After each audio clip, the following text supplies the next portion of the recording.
of the month tomorrow. Yes. We'll see you back here at 4 and 5. Have a good day, everyone, and make sure you join Jake on Chicago Live on Fox Local.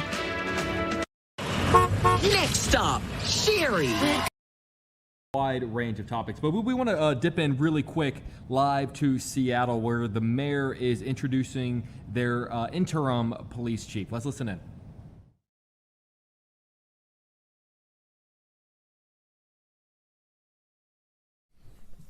It's a warm room. Good morning and welcome. Thank you to members of the press for joining us today, and for the leaders of our public safety departments, including the Seattle Police Department, Amy Barden, Chief of our Care Department, and Fire Chief Scoggins. I also want to recognize Assistant Chief Tyrone Davis, who was in charge on Sunday at the Seattle Center and supporting the officers who ran into the line of fire to save lives. Chief Barnes was appointed by Mayor Harrell and made real contributions to public safety in this city. On Sunday, officers of the Seattle Police Department responded with professionalism, courage, and care for the people in front of them. Chief Barnes expressed his pride in them, and so do I. I am grateful for his service, and I share his hope that we can return our full focus to what matters most right now: addressing youth gun violence and making sure that every family in this city can feel safe in their neighborhood and across Seattle. That work does not wait, and I do not take lightly what it means to make decisions that affect people's safety and their lives. I love this city and the people who make it what it is. And this is what I know to be true about Seattle. This is a city full of people who are trying to do right by their families, their neighbors, and their communities. People who go to festivals and block parties and neighborhood events because they want to be together, because they want to enjoy everything this city has to offer and all of the wonderfully diverse people who live here. Every parent, renter, commuter, and immigrant should be able to walk to the light rail, drop their kids off at school, shop at a neighborhood small business, and cross the street without fear. Every neighborhood deserves parks and public spaces that anyone can enjoy and feel proud of. All young people should have positive places to gather and develop that don't involve guns and plans to harm each other. Belonging in this city includes the unconditional right to be safe in it. Keeping those people safe is the job. Everything else we want to build for this city starts there. Seattle deserves a public safety system that works. That means showing up for every neighborhood in the ways that work for them, investing in what keeps harm from happening in the first place, and making sure that when something happens, we send the right people and the right tools for what that moment requires. Safety built around what residents actually need, not just what we decide to give them, and that actually solves problems rather than moves them from one block to the next. That is what earning trust looks like. And I'm standing here because we are taking a significant step in turning that vision into reality. I have selected Deputy Chief Andre Sales to be the interim police chief of this department. I chose Andre Sales because he has done this job before and can hit the ground running. He served as chief of police in Wisconsin, where he led with a community-focused approach that strengthened both public safety and community trust. He has earned the respect of our police force in his time here, and that is exactly what we need right now. His background spans the full range of what this role requires. He has serious investigative and operational credentials, having led specialized units, including a drug and gang investigative unit, and served on a SWAT team for 12 years, including 4 years as team leader. He understands complex investigations. He understands tactical operations. He understands how to build and lead specialized teams. And he is deeply committed to community policing and youth engagement, consistently prioritizing the relationships between law enforcement and the people being served. That philosophy aligns directly with what I believe effective public safety looks like in Seattle. And he will not be leading alone. Deputy Chief Yvonne Underwood has been inside this department since 1997. She has led accountability reform, overseen use of force investigations, managed the Professional Standards Bureau, and built the systems that keep this department answerable to our public. She is the kind of steady, experienced leader that this moment calls for. I have confidence in this command staff, and I have confidence in the members of the Seattle Police Department who show up every single day to serve this city. Interim Chief Sales and I share a vision for what public safety in Seattle looks like, and he is ready to do the work it takes to get us there. Now I'm excited for you to hear directly from him.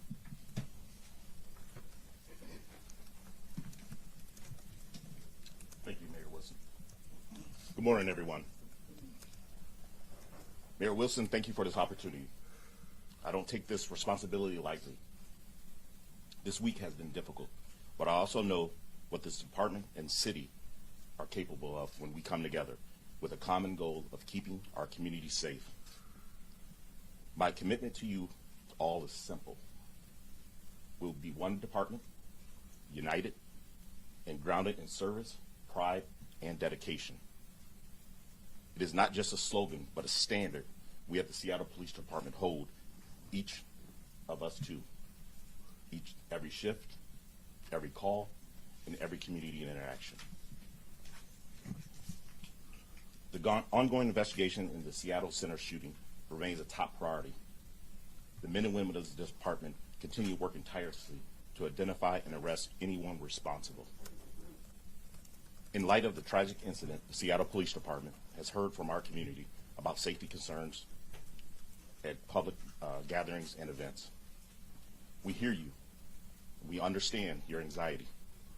In response to these concerns, the Seattle Police Department will increase staffing at all remaining major summer events. The department is currently reviewing staffing plans for all other upcoming events, as well as will ensure we have an appropriate number of officers on hand.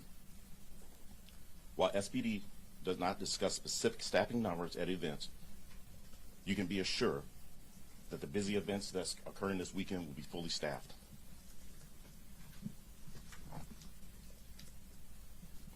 You will see an increase of foot patrol officers, bike officers, POET officers, which is our police outreach engagement team officers, and other units from the police department. I look forward to the city's future, and I'm confident that ongoing efforts of our sworn professionals, staff here at SPD, to ensure the safety and transparency, which is my highest priority. Again, thank you, Mayor Wilson, and to everyone in the city of Seattle for providing me with this opportunity to work along this team and everyone in this amazing city. Thank you.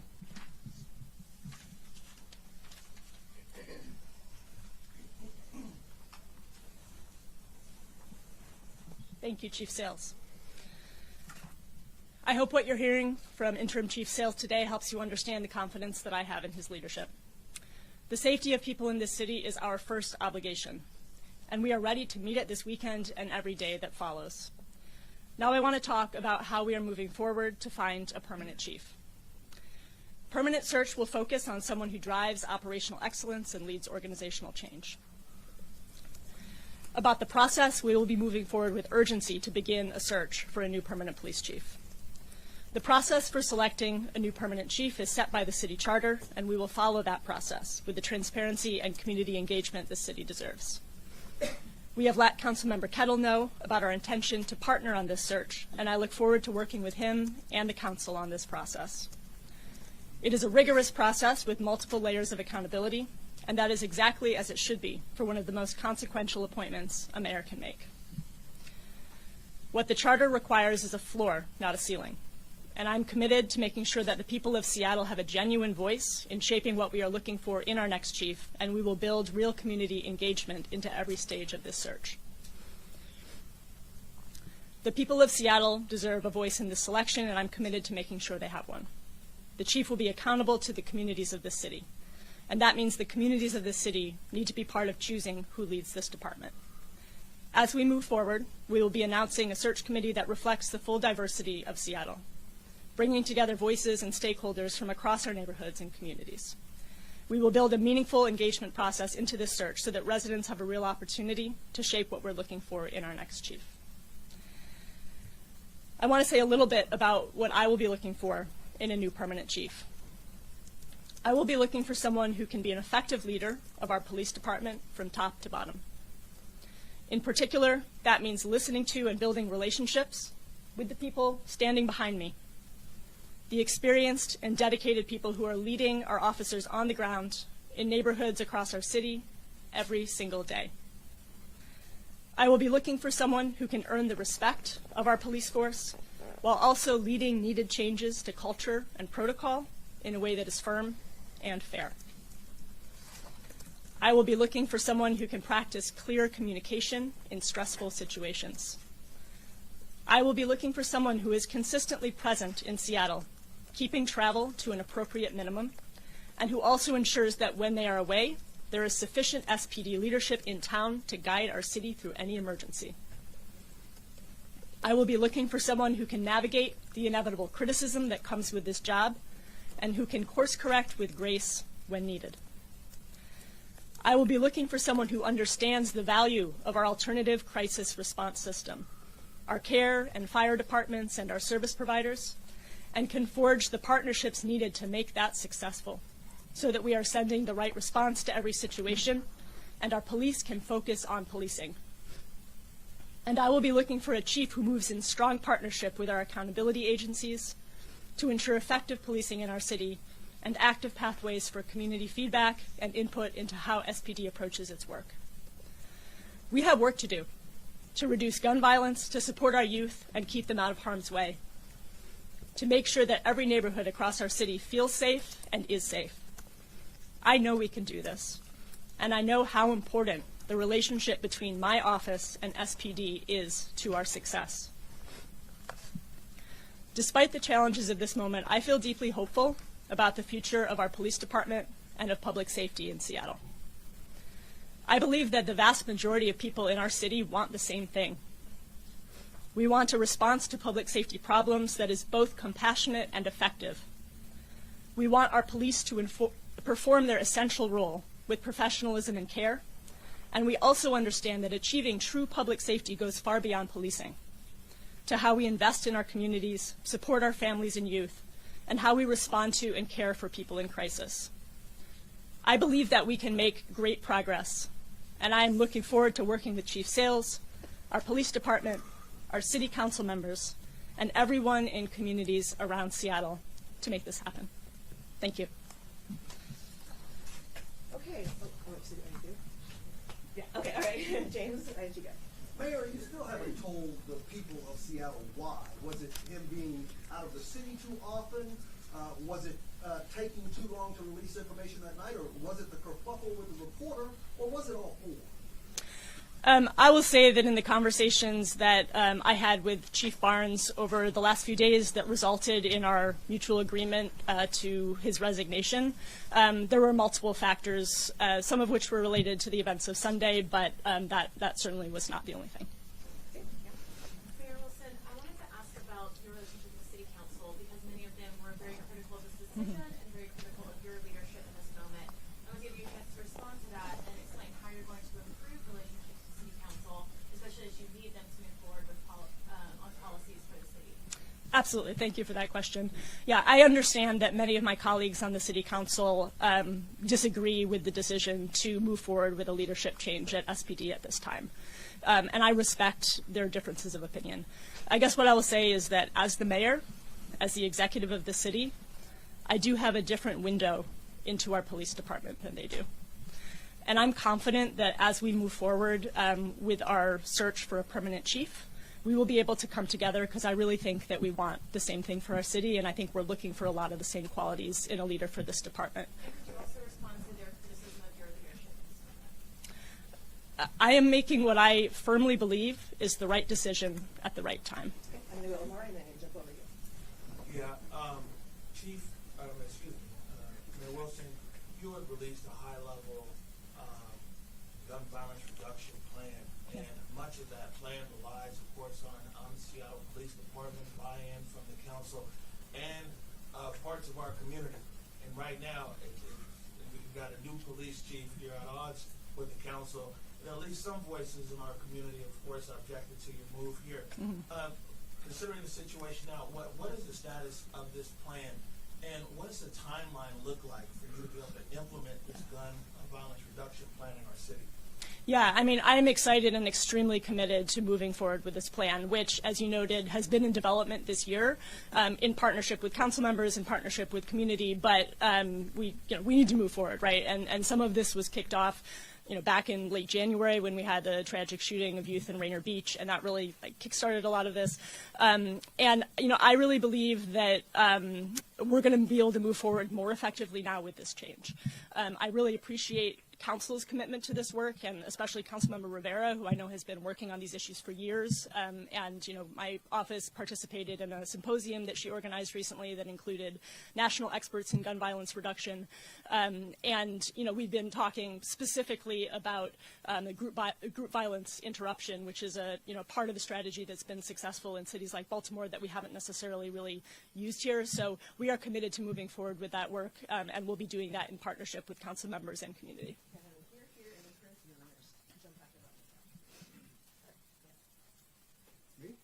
Oh, thank you. Mayor, you blamed much of the failures on Sunday night, the communication failures on Sunday night on the police department, and said that you didn't know that communication wasn't happening. Why didn't you know? Yeah, and I want to be clear that I think there were gaps in communication all around, and I definitely want to own my part in that, right? I think part of this is communication failures within SPD, and part of that is communication failures between SPD and my office. And so we're taking steps now, both internally at SPD, to review protocols, make sure that they're being implemented so that there is clear and consistent, appropriate communication with the public much earlier when an incident like that happens. And that includes improving communication between my office and SPD. And I think, just to be very clear, one part that I want to take some responsibility for is just thinking back to the press conferences earlier this week, right? I should not have defended the failure to use Alert Seattle to get information out to the public. In our after-action review, I since learned that there was a miscommunication between departments that led to that tool not being used when it actually would have been a good tool to use. So I think there's a lot of things that we can learn from and how Sunday unfolded, and we're really committed to moving forward in a better way. And this leadership change, I think, will facilitate that.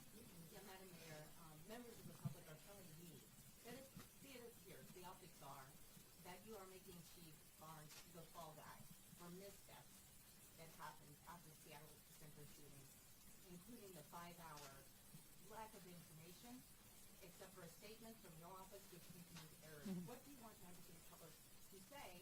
You've made him the fall guy. Yeah, I'll just say again, I firmly believe that I'm making the right decision at the right time, and part of this is a feeling of urgency around upcoming events this summer, including this weekend, wanting to make sure that we have the right leadership in place at SPD, the right communications protocols, so that as we move forward, we can be much clearer with the public if something like that should happen again.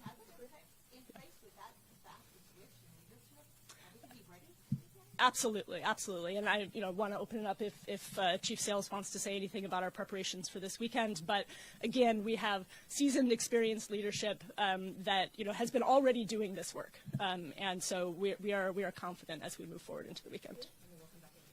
Mayor, this obviously is the biggest decision you've made during your term. The council is not here. The council is not standing behind you. The council, as you know, is criticized, and I want to get down to their exact words. Joy Hollingsworth, the council president, called this move irresponsible and a tad bit reckless. Deborah Juarez says the emergent issue is this: you do not fire your chief of police in the middle of a murder investigation. What we're seeing under this administration, her words, are more than just gaffes or missteps. I see a complete lack of leadership, and for some of us, no confidence in this administration. This has reached a level where we have to have a serious conversation about the confidence we have in this executive. So this is your chance to respond to the council. Why should the city of Seattle and this council have confidence in your leadership going forward? Yeah, I mean, I think I'll repeat what I said to one of your colleagues here, which is that I respect their differences of opinion. And as the mayor, as the executive of the city, I do have a different window into our police department than they do. And I'm making the decision that I believe is best and urgent at this time for our police department and for this city. All right, Mayor, the last two chiefs have been asked to resign by mayors. Is there really a problem going on with these chiefs or within SPD, or is there something bigger systemically happening within City Hall and the relationship with City Hall and SPD? I mean, I think it's no secret that the Seattle Police Department has had a lot of different challenges for a long time, and leadership change is kind of part of those challenges, but certainly not necessarily the root of them. So, I think moving forward, I will be looking for a leader who is really committed to this city, to being here, and really wants to lead the department in a good direction, and that means really building relationships within the department from top to bottom, and being both committed to a reform agenda, change when needed, but also in bringing the department along as we do that work. And And following up on that. You've been listening to Seattle Mayor Katie Wilson introducing her new interim police chief, Andre Sales, and she is also talking about a change of leadership following their previous police chief Barnes stepping down following that shooting in Seattle. We have more coming up on Chicago Live, more live events we're going to be dipping in with, and some live guests coming up over the next couple of hours. Don't go anywhere. Chicago Live rolls on. It's 1:21. We'll be right back.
Welcome back, 123 on Chicago Live. We got a lot of things going on right now. We're going to try to dip into as much as we can. First, let's take a live look over at day 2 of Lollapalooza. It looks like we're in between sets right now. Lots of folks already gathered out at Millennium Park. That's one of the corner stages we're always looking at as people gear up for the second day.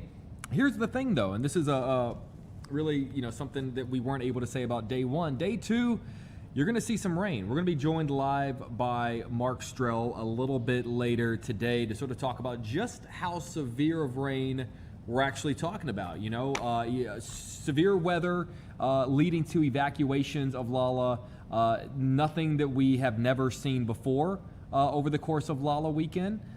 Could we see that again? We're going to talk with Mark Strell about just how serious it's going to be and how long that rain is going to hold over, how long it is going to play into day 3 of Lollapalooza into tomorrow. You see kind of the grounds there at Millennium Park, and then to a little bit north of them there, Grant Park. It could be some mud out there, it could be some water out there, it could be some rain out there. It could be a little bit of a messy forecast and a messy Lollapalooza for the next couple of days for folks heading to Millennium Park, heading to Grant Park. Some of the headliners for today: Charlie XCX, who actually came out onto the stage with Lorde last night, Smashing Pumpkins, of course. But we're going to dip in right now. Senator Dick Durbin is actually in Naperville advocating for neglected children. Let's listen into that. To raise alarm on two calculated and cruel attacks against these children. First, the Department of Justice has issued a series of policies attacking these children's protections to facilitate their removal from the United States. Special immigrant juvenile status is a protection created by a bipartisan law to protect abused, abandoned, and neglected children. The law is supposed to allow the children to remain in the United States and receive residency. However, these recent Department of Justice policies have effectively directed immigration judges to order the removal of children with approved special immigrant juvenile status.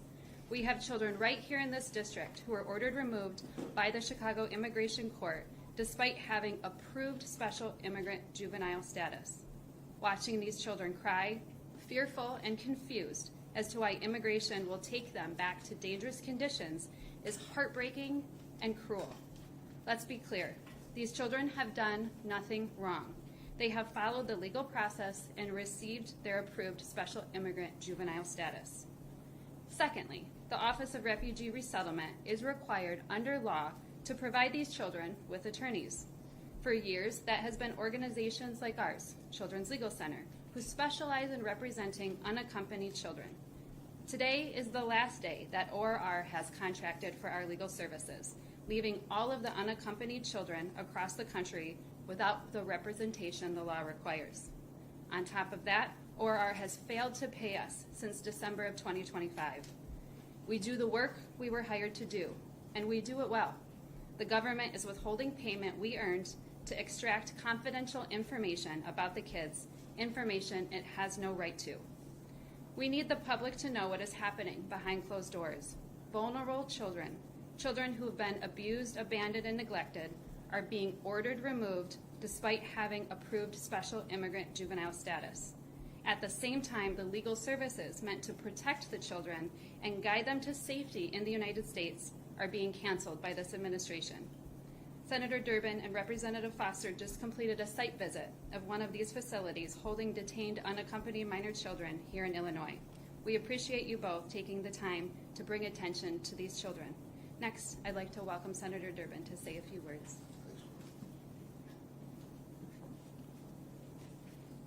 Congressman Bill Foster and I made a visit today, which I will remember for a long time. We went to one of these centers, a good part of the story, right here in Illinois. And we met with an agency that is trying to put together the lives of children who have experienced things which none of us would wish on any child anywhere. These kids have been abused, they have been neglected, they've been abandoned, they've been trafficked, and this agency is trying to give them a life.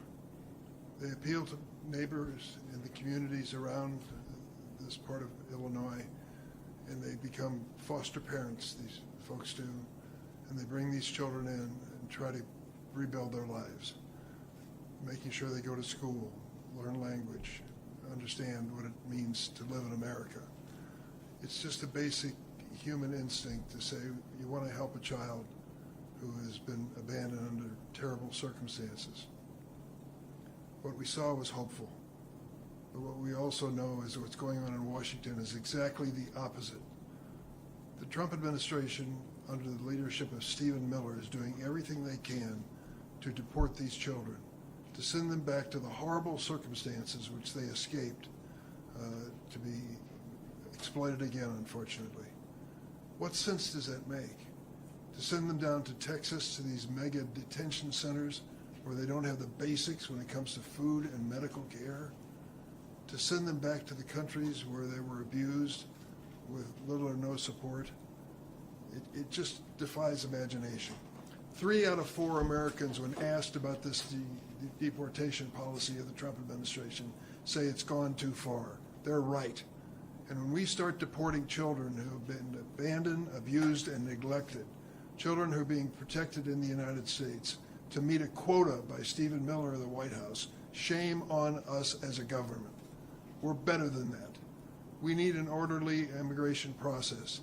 But the first thing we need is a heart to understand that when it's kids, when their lives are involved, when we may be thrusting them back into a terrible situation, that is not what America should stand for.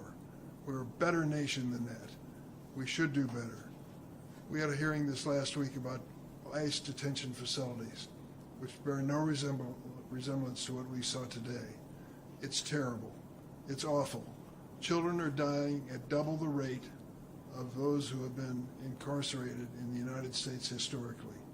Not enough medical attention, poor quality food, terrible circumstances. That's the ICE approach. What we saw today was the opposite, an effort to make sure these kids had a fighting chance for a decent life. I think it's important that we take this message not just to Chicago, but back to Washington. We are better than this administration when it comes to treating these poor victim children. I'm glad that my friend Bill Foster joined me today. He had a chance to have a dialogue with some of the children himself, and I'd like to call him up now to say a few words. Thank you, Lauren. Thank you, Senator Durbin. I'm Congressman Bill Foster. You know, the first thing that struck me there is that these kids are just like any other kids, you know. One of the little boys I talked to, his biggest problem is that he had not yet forgiven England for beating Mexico in the World Cup. The wonderful little girl, sophomore in high school, she apologized that her English wasn't too good, though she was doing pretty well. And I asked her what course she liked the best. It was algebra. And so we talked about sines and cosines, and I encouraged her to take calculus. But what we're going to see is that because of the policies of the Trump administration, that the policies that we've had in our country, supported on a bipartisan basis for decades, that when a child is found to have been victim of the circumstances they were, that they should have an opportunity to at least have a chance to stay in the United States. Because the policies that are going into force this week, it's essentially going to be impossible for many and maybe all of them to stay. That is not what Congress intended, and it's not what the American public should tolerate. And now, Elizabeth Cervantes, who's been one of the heroines of immigrant rights for as long as I've known. Good afternoon. My name is Ellie Cervantes. I am Associate Executive Director and co-founder of the Southwest Suburban Immigrant Project. SSIP Chicago is a community-based organization located in Bolingbrook, Illinois, that exists to dismantle barriers, advance justice, build power, and nurture belonging for all immigrants in the Southwest suburbs. Today, our Congressman, Bill Foster, and Senator Durbin dutifully exercise an important part of their role as federal elected officials, oversight. And I thank them and the Children's Legal Center for stepping into the right to hold our federal agencies accountable. While the warrantless, publicly violent, daily persecution and detention of Black and brown immigrants right here in the 11th Congressional District, across communities like Bolingbrook, Aurora, Naperville, and surrounding towns, is no longer a secret to anyone, there has been a quieter yet even more vulnerable target of this administration: children. Yes, children. I want to say that again. Unaccompanied children that should be fully protected and provided with legal counsel per our Constitution and our laws. And as we have already heard this morning, these children, many who have been removed from the country and many more will now be facing a very broken immigration system alone. No matter the political party, we should all be able to agree that keeping a child safe is one of the most sacred duties and responsibilities that we have as a society. But this is no different than what we've seen in the past 18 months. An out-of-control federal administration that has consistently kept to a horrific and egregious agenda. An agenda designed to create chaos, panic, and uncertainty across the board for all our communities. Every week, sometimes every day, this administration changes the rules in the middle of the game and arbitrarily update or challenge policies that hurt American families. From cuts to important safety nets such as food and healthcare. Recently, also changes to the public charge rule. Unnecessary backlogs of legal processes at USCIS like DACA renewals, the rolling back of TPS protections, and changes to asylum law requirements, to historic budget increases for rogue agencies like ICE that allow for terrorizing of our neighbors through surveillance, intimidation, profiling, and abductions, and sometimes killing of people on their way to school, court, and work. This is why SSIP Chicago today has and continues to unapologetically call for the abolishment of ICE. Today, we ask all of our elected officials to continue using your oversight duties to ensure there is a record of all of the horrible violations we continue to witness every single day from this administration. We have to bear witness to the injustices to ensure accountability and that they may never happen again. Thank you. Questions? Yes, I'm sorry for maybe Ms. Smith, or I'm sorry for anyone. That was a collection of people, including Senator Dick Durbin in Naperville, advocating for neglected children. We're going to take a quick break. When we come back, we've got a really interesting guest. You don't want to miss this. 1:36 Chicago Live rolls on. We'll be right back.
Welcome back, 138. We're going to be talking about a nonprofit tackling two challenges at once: electronic waste and really a digital divide. Fresh Supply has opened two collection hubs in Garfield Park and Austin where residents can donate old phones and laptops and tablets, and the devices will be refurbished through a nonprofit partner with the goal of eventually giving them away for free to people in need. We're going to talk with Jasmine Jones and her brother David Jones. They are the co-founders of Fresh Supply. Guys, thank you for joining me. We appreciate you.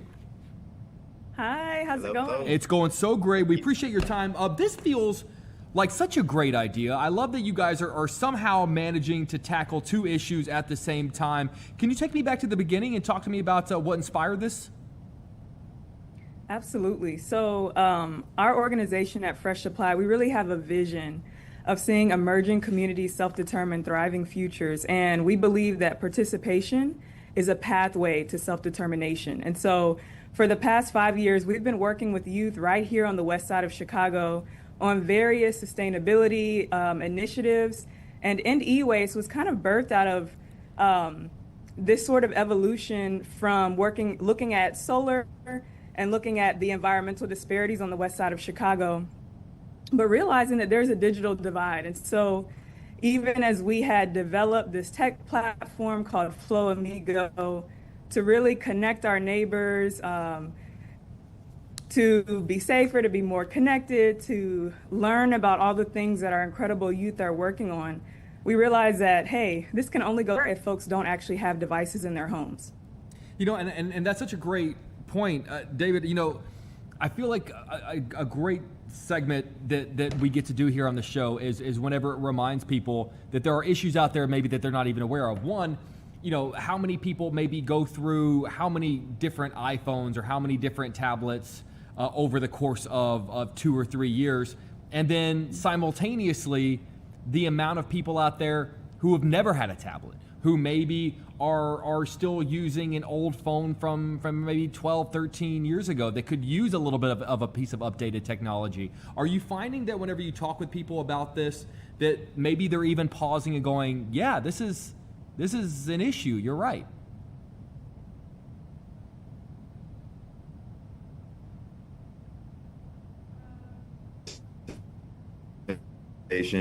People realize that overconsumption is a real thing.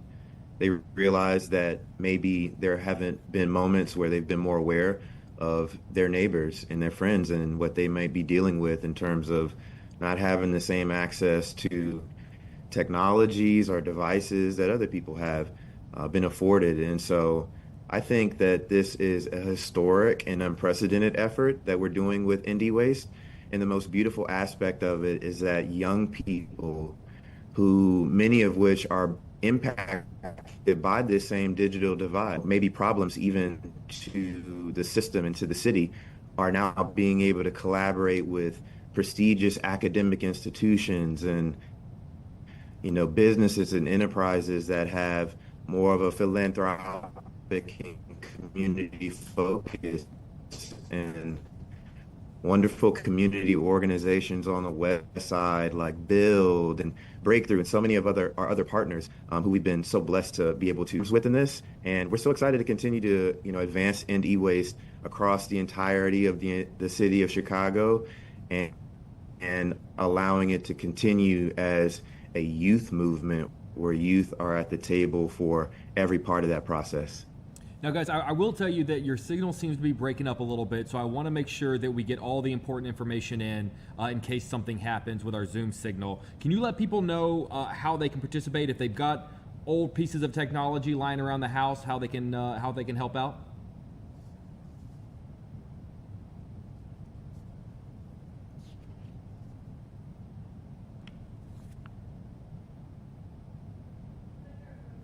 All right. That have our custom collection bin, which our youth actually designed the prototype of last summer out of 100% recycled plastic. So really cool. But we're collecting 3 types of devices right now: old phones, tablets, and laptops, and you can drop them off at any of those 2 sites. Of course, we're wanting to expand. We want to be able to have e-waste bins really throughout the entire city of Chicago. But we also have a number to that tech platform that I was mentioning earlier, where you can stay up to date with all of the happenings with End E-Waste. And that number is 872-814-6336. And all you have to do is text E-Waste, and we'll keep you updated. We'll let you know when we have new collection hubs online. And we are just so excited, especially as David mentioned, that our youth are at the helm of this incredible movement. And we are excited for people to participate because this movement only happens from the ground up. It is truly grassroots, community-centered, organized in that way. And so I believe that this is a way for us to show that we really can self-determine a new environmental future whenever we all participate and do our part. And shout out to all the young people who participated in the summer program this year with us, year number 5. They were instrumental in bringing this to life right here in the city of Chicago, and we're so proud of you. Yes. It's honestly, it's an amazing thing that you guys are doing. We appreciate you taking the time and keep up the good work. We'll talk with you soon. Thank you so much. You. Of course. All right, guys, just about 1:45, Chicago Live rolls on. We'll be right back.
back, 146 on Chicago Live.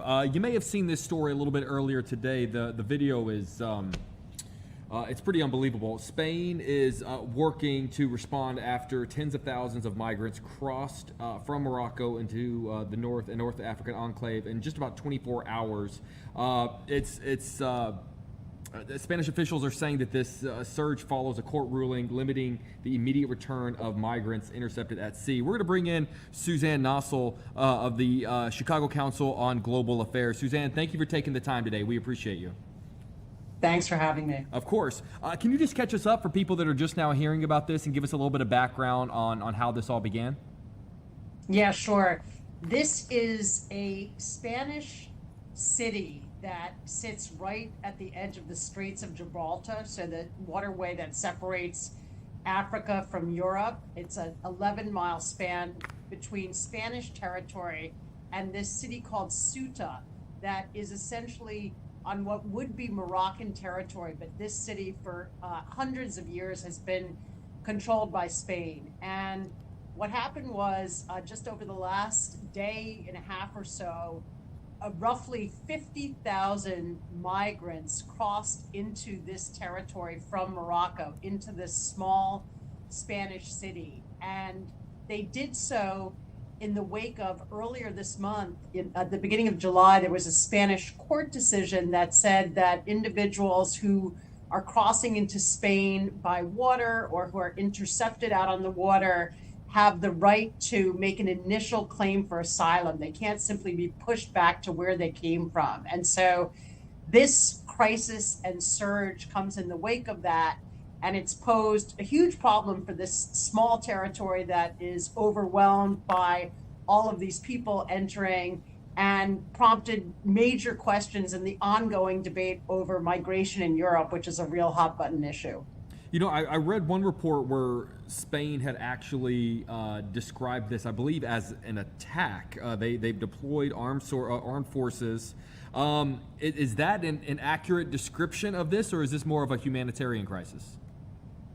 I don't think it's an attack. I mean, this is not a military or a militia of any kind. There's no indication of that. These are individuals who chose to become part of this surge. We don't know exactly their motivations. There's some reports that perhaps the Moroccan government became a little looser in managing the border, and that's happened during similar crises in the past, although it's not clear that that's the case. But these people came wanting to enter Spain, to perhaps live in Spain and gain access there. And some of them have been pushed back. There are about 50 people reportedly have been killed in the course of scuffles at the border with border guards. It's also a dangerous crossing. Some people have swam from one territory to the other. So it is deadly, but it's not an attack. Spain's Supreme Court that made this ruling, have they responded at all to the impact that the ruling seems to have had, or do they seem surprised that it had this sort of immediate impact? Well, look, it's hard to say so early on that it's necessarily a result of that court decision. I don't think we've heard anything from the Spanish Supreme Court, and I don't know that we will. The Spanish government is known for a more open approach to migrants, although that applies primarily to people who are already in the country. People who enter Spain illegally have a greater chance to stay there and gain access to work permits than is true in the rest of Europe. And there's been a lot of criticism over that openness. And you're seeing critics of the Spanish government now sort of pounce on this as evidence that this process is too liberal, that the treatment of migrants is overly favorable, and that's incentivizing this kind of activity. Although, it's actually not so much the case that Spain is lenient at its borders. That applies more to people who are already in the country. I'd imagine, obviously, we're here talking about it. I'd imagine a lot of countries are watching this unfold. Do you think that this happening is at all going to affect migration policies just within Europe? Yeah, we're already seeing that. We're already seeing the French beef up the presence at the border, even though you're supposed to be able to cross freely between Spain and France. They're stiffening that. There is talk across Europe about pulling back the liberal approach taken in the Schengen zone, which is a multi-country zone, including Spain, Italy, France, Finland, Denmark. They are talking about stiffening those requirements or getting rid of this very freewheeling approach that has existed within the bloc. So this is a political kind of lightning rod for leaders in Europe. They don't want to be seen to be lenient. They'll get a backlash from their own populations in many places. They also worry about the far right capitalizing on a moment like this to seize the political advantage and say that a liberal-minded approach to migration has these consequences of crisis. Suzanne, I think that the last number I saw was about 60,000 migrants sort of crossing over. Is it expected that that number will grow? I think probably not, because Spain has really jumped in to try to handle the crisis. They're working with the Moroccans. The Moroccans have beefed up the barrier at the border. People are being pushed back into Morocco, and that can be done legally under some circumstances and not others. But there has been a pretty forceful response, so it's not like it's just open season at those borders at this point, not at all. So I'd imagine now, obviously they brought in armed forces and they're trying to figure out the situation as it is, but they have to start thinking about long-term solutions for this. Have those conversations begun, or is it just a let's figure out the situation that we're in right now and we'll worry about that tomorrow? My sense is they're in crisis management mode, and they probably haven't thought about longer-term measures, although there are things like a discussion of beefing up the barrier that basically would prevent people from swimming across from Morocco into this Spanish city, because people who arrive by water, according to Spanish Supreme Court precedent, have broader rights than those who cross at land. It's easier to push people back over the border if they're trying to cross at a land barrier rather than at sea. So they're talking about beefing that up physically. And I'm sure they will be thinking about how to work with the Moroccans and sort of stiffen the controls on this territory. Obviously the topic of migration has, been a hot button issue here in the States. Is there anything to compare between what's happening here domestically and what's happening there, or is it apples and oranges?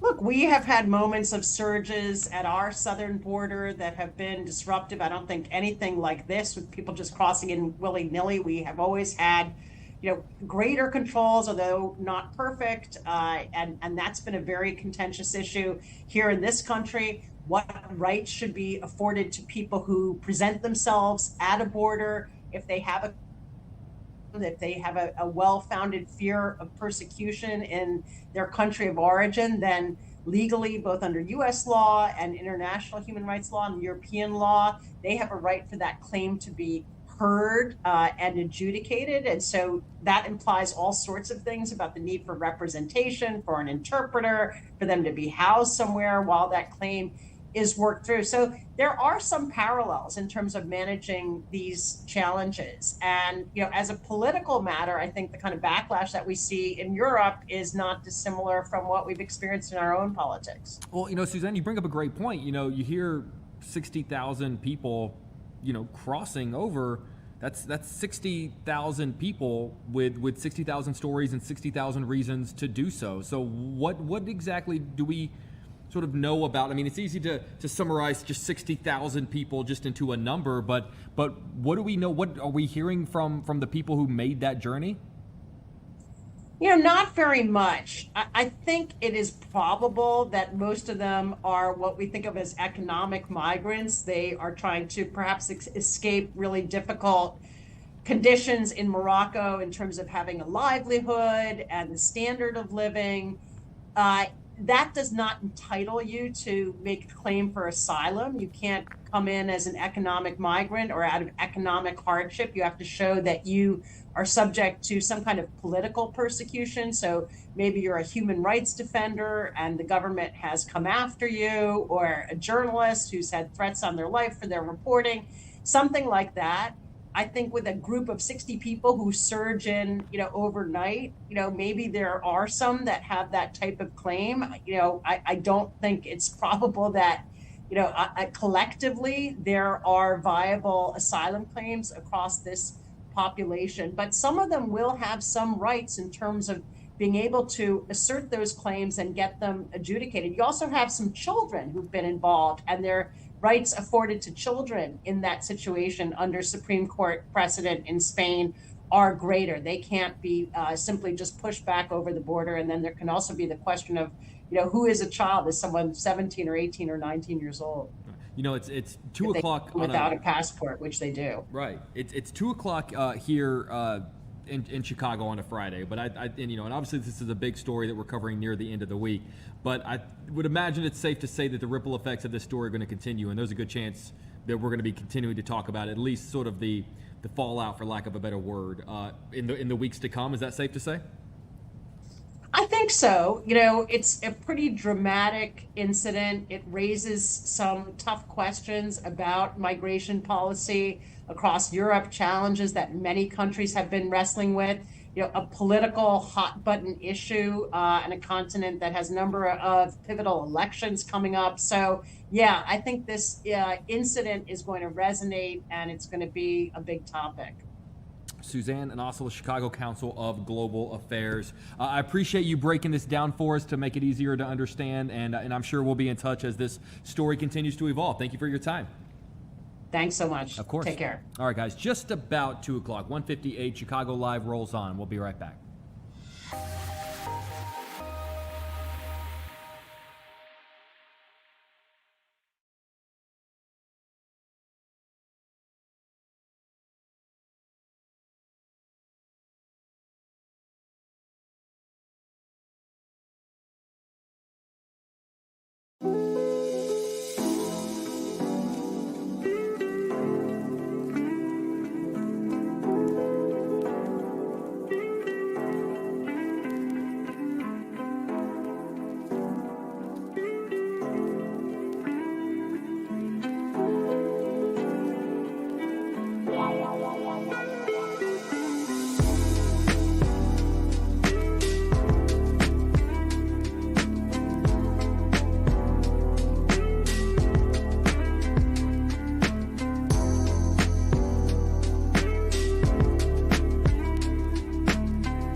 Welcome back. 2 o'clock on Chicago Live. A lot more to get to over our next hour of the show. Can we take a quick look at Lala, see what they got going on out there right now?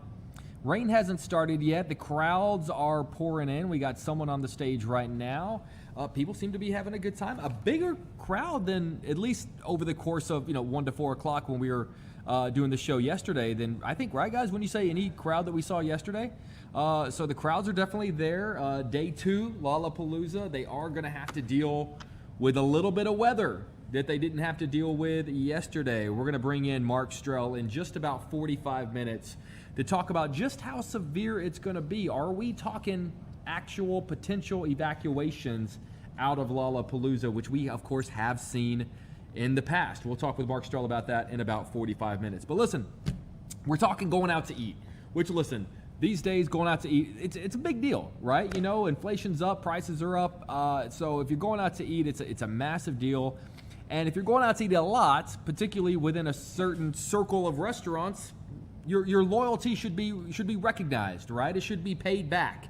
And that's what the folks over at Let Us Entertain You are gonna do. We're talking with Mary Brennan, the director of the Frequent Diner program for Let Us Entertain You. Mary, thank you for taking the time. We appreciate you. Jake, thank you so much. And we agree. Let's reward people for going out to dine. What's better than having a great time and getting some money back for it? I am all for it. I gotta ask you, are you in a Let Us restaurant right now?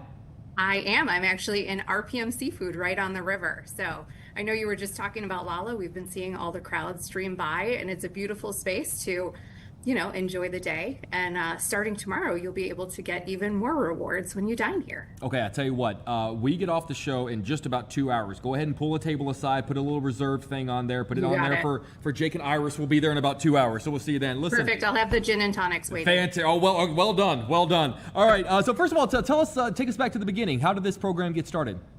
Yeah, so Let Us Entertain You has been around since 1971. We've got over 60 restaurants in the Chicago area, everything from downtown to out in the suburbs. And the rewards program, the Frequent Diner Club, really came about, as you were saying, as a way to thank our guests for dining out with us and to create even more experiences for them. So I run the Frequent Diner Club. The good things, starting with the easy ones, it is totally free to join. So there's no cost to join the program, and you get rewarded for every dollar that you spend on food and drinks at a Let Us restaurant. This program works the same at every Let Us restaurant. Your money is the same everywhere. And for every 150 points you earn, you get $10 back. So you can use it for future food and beverage dining options. I know I always like to sneak a little dessert in when I have a reward. It gives me a good excuse to do that. So yeah, it is all done through our Let Us Eats app, which is again free. And it's wonderful. It's kind of the one-stop shop for everything Let Us Entertain You. You can make reservations. You can order online for carryout and delivery and still earn and redeem points for that. So you can do that from the comfort of your couch, or you can just learn about what's new and exciting and what's coming up. So yeah, that's the program. Does this work whether or not I'm dining in, or maybe I'm taking out, or maybe even my favorite, which is having delivered? Yep, it sure does. Which takeout is one of my favorite things, so we needed to make sure this worked for everybody, right? So as long as you're using our Let Us Eats app, which again, totally free, program's free to join, you're ordering through either our app or our websites, you can earn and redeem those dollars on your carryout and delivery orders, and you can do the same when you're dining in person with us. So we've got you from everything from date night to your night on the couch. We've got you covered. So can you walk me through just the logistics of how the app works? Is it a matter of whenever I sit down to the restaurant, I let our server know, hey, heads up, I'll be using this, or is it a thing when the bill comes? So you would open the app and we have a little check-in button. And so you're just going to check in when you're dining. You're going to write your code on your receipt, or you're going to scan the QR code. And that's how the server knows this is your account. We are giving you points for this. Now, I do want to touch, we have something really exciting starting tomorrow, if I can kind of get into that. Because in the app, you're going to see this summer scratch off button if you're in there. For the next 2 months, so starting tomorrow, August 1st through September 30th, if you dine out and you use the rewards program, you have a chance to earn anywhere from 2 times to 5 times points when you dine out. So those points will rack up really, really quickly. And to do that, you go into our app, and when you're checking in, you click Play Scratch Off. I'm going to select the restaurant I'm at, which is RPM Seafood, begin Scratch Off, and then tap to play, and it'll reveal, let's see what I win. I won double points today. Beautiful. Which is exciting. So you're guaranteed to win at least 2 times points every time you play, and up to 5 times points. And the exciting thing is you get a chance to play at every Let Us restaurant once. So you can certainly play at your favorites, but it's a nice opportunity to go out and try something you haven't tried before. So yeah, and I think you should do it. You know, I feel like sometimes when a restaurant does like a loyalty program, it's great. Like anyone that does a loyalty program, it's fantastic. But I always think, okay, well, I'm not going to eat tacos, you know, every 3 days for the next 6 months to be able to get, a free taco. But the sort of the benefit here is, I mean, you know, like, can you go through some of the restaurants that kind of fall under the umbrella of Let Us? Because there's a wide range of things you can try. wide range of things, and it's hard to cover, over 60 restaurants in just a couple minutes. But we've got everything from, you can go to Beatrix and get your coffee in the morning, get a great morning pastry or a meal. You can stop by one of our newer restaurants. We just opened Crying Tiger in River North, which is an amazing Southeast Asian restaurant.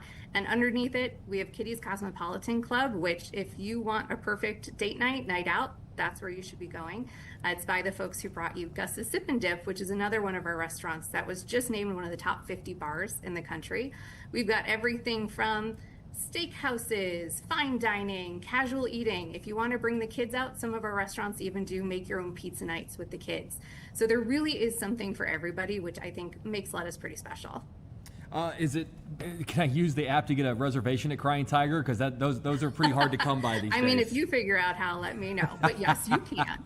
But I always tell people, even if you can't get a reservation, they have great carry-out and delivery options. So you can still get their food if you want. Mary, I'm just going to roll through the door and tell them I know you. How will that do?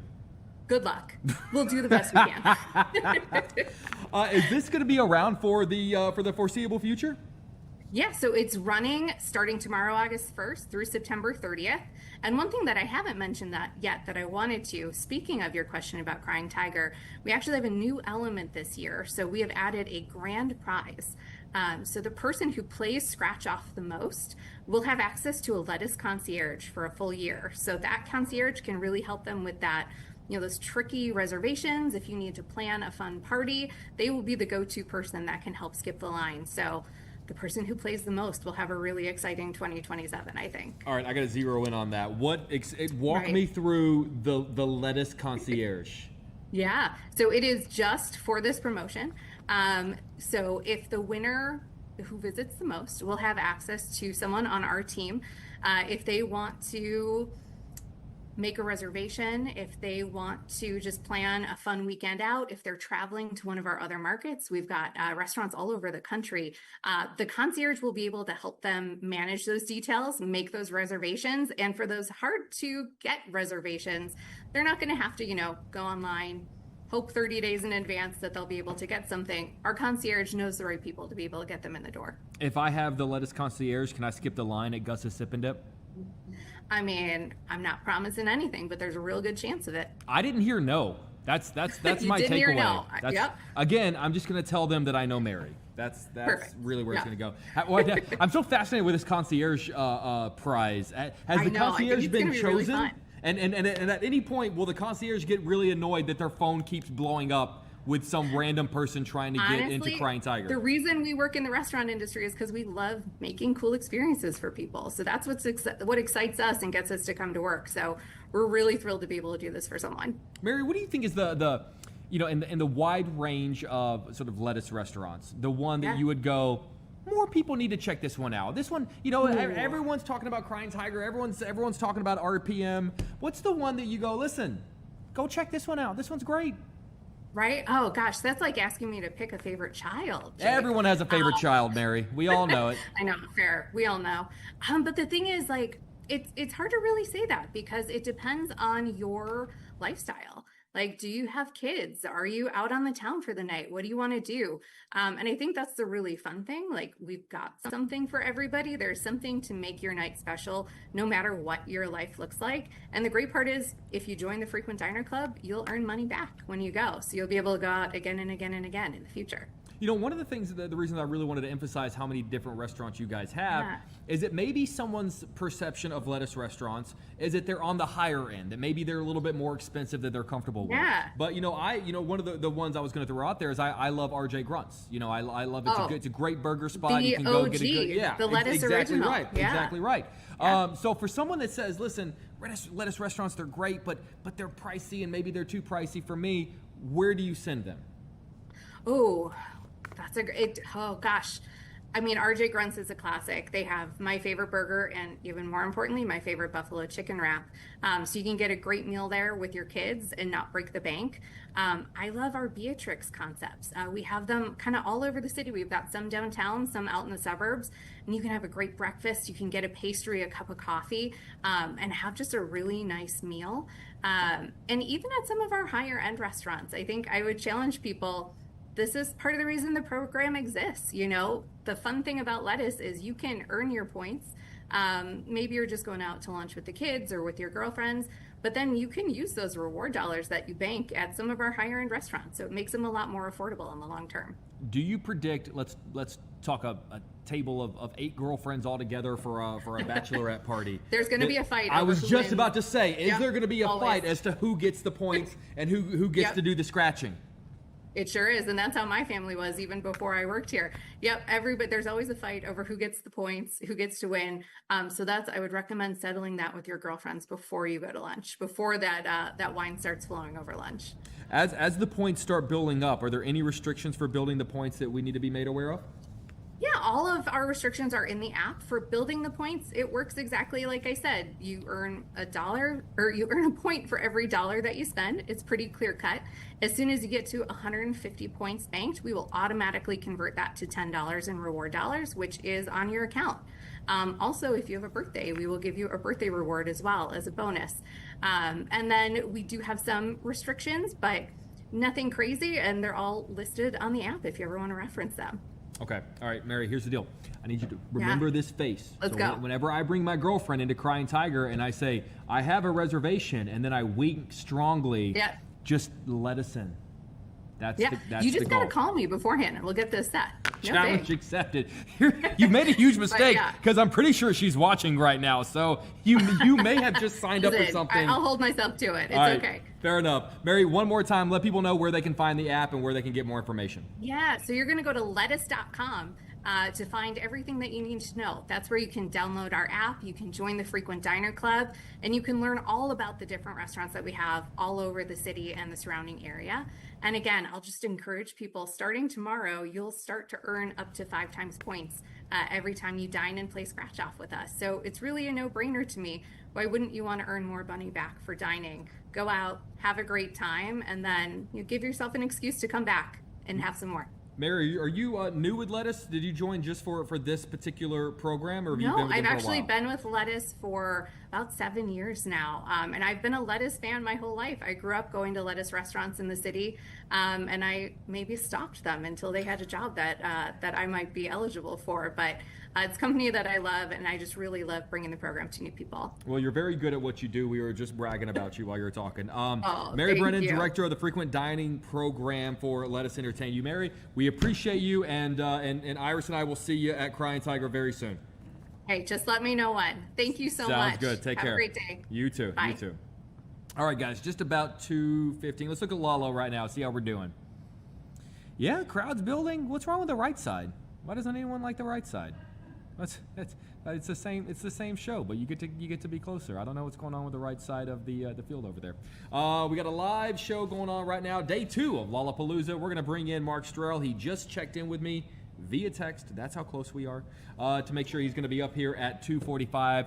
Because a lot of people want to know what is going on with the weather this weekend, and there's a lot to know. So we'll tell you more about that and some more really great guests coming up right here. Don't go anywhere. Chicago Live rolls on. We'll be right back.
Welcome back to 17 on Chicago Live. You know, we've loved the folks over at Brown Sugar Bakery. They're a neighborhood business. They do some great work over there. And I wish that it was different circumstances that we were able to talk with them. We're going to talk with Stephanie Hart, who is the owner of Brown Sugar Bakery, dealing with the fallout of a break-in a little bit earlier. Stephanie, first of all, I'm very sorry that these are the circumstances that we have to talk under. We love what you guys are doing, but I just want to lead off by asking just a human question. How are you doing? I'm good. I'm so thankful. The whole community has kind of come out. We had a meeting yesterday where people in the community came out and met us for lunch and talked about what things we might be able to do to improve watching, to be more vigilant, and more supportive of each other. So that was really nice. Stephanie, let's go back for a second. For someone who maybe missed this story, can you let people know what happened? So early on Wednesday morning, like at 3:45, someone broke our front glass window out, the big pane window, and came in. They also broke out the window and went into my neighbor's business next door. And they rambled and, they ripped out a cash register, which I just like to say again, to anyone who wants to do this, nobody leaves money in their cash register. So they just made a problem for us in the sense that we lost our drawer, they broke our window. We have to get all this stuff cleaned up. We have to get, our workers back to work. And so those are the things that make things difficult. It's not that they're getting money, it's that they're destroying property and making it tough on entrepreneurs. Another thing is it's really not worth it for us to claim insurance, especially on the south side of Chicago, where you really stand to get your insurance terminated after making a claim like that. So we just have to figure it out and come out of pocket, pay, and get back together. And we did. Stephanie, I'm curious about that. What have you heard from other industry or from other businesses that have filed similar insurance claims? It's situations where they then had their insurance terminated? Exactly. And that is exactly why I don't do it, because people are like, oh no, I've got the best insurance company. I'm like, okay. And then it's 3 or 4 months later and they're dropped. Wow. Well, so to go back to kind of sort of the details of it, you said more than anything, it's the damage, but damage takes time, damage takes money. It doesn't sound like they got away with it. They didn't walk out with as much, but damage is still its own issue. It really is. And so, I'm very blessed. We are able to get up and running relatively quickly, but that doesn't mean everyone is. My neighbor next door's window hasn't been fixed yet. So we're trying to help him address that now because, it costs money to get your big window. These aren't like little tap windows. These are huge display store windows. And it's not like you can just put any glass in there. You have to get the correct kind of glass, and it's expensive. It is. And Stephanie, I'm sure you know this. I don't want to be the bearer of bad news, but we got storms and rain on the way. Are you guys able to put up some quick tarps to maybe just sort of cover things up for now before the more permanent restoration comes in? Yes, and that is the other thing we talked about yesterday. The storms have been, and that's another thing entrepreneurs are dealing with, just all these storms, backups. We just got cleaned out from last week's big rain, right? Yeah, exactly. It feels like, it's one battle after another when it comes to the weather in Chicago. Stephanie, sort of talk to me about, after news of this happened, what was some of the reaction from the neighborhood? What were you hearing from people? I was pleasantly surprised. The neighbors were extremely concerned for us, and they felt our pain as well. So it was kind of comforting that you didn't feel violated alone. The neighbors and community also felt very violated, and that's why they wanted to come together yesterday. There was about 20 of us that met at Soul Vegetarian Restaurant and talked about just if anything we could do to make our community better. and less susceptible to these kind of break-ins, because it wasn't just me. It was my turn. It was my neighbor's turn at Looks and Styles. And they hit Roots down the street. They hit Soul Vegetarian. I just talked to another neighbor all the way on Cottage Grove last week. He was hit. And it's just not a good thing. And it's hard because, you know, it's not like it's just one of us. It's several of us. But Stephanie, I hate that we have to phrase it that way. I hate that we have to say that it was your turn, that it was your neighbor's turn, that was it shouldn't be anybody's turn. Anyone's turn. You're right.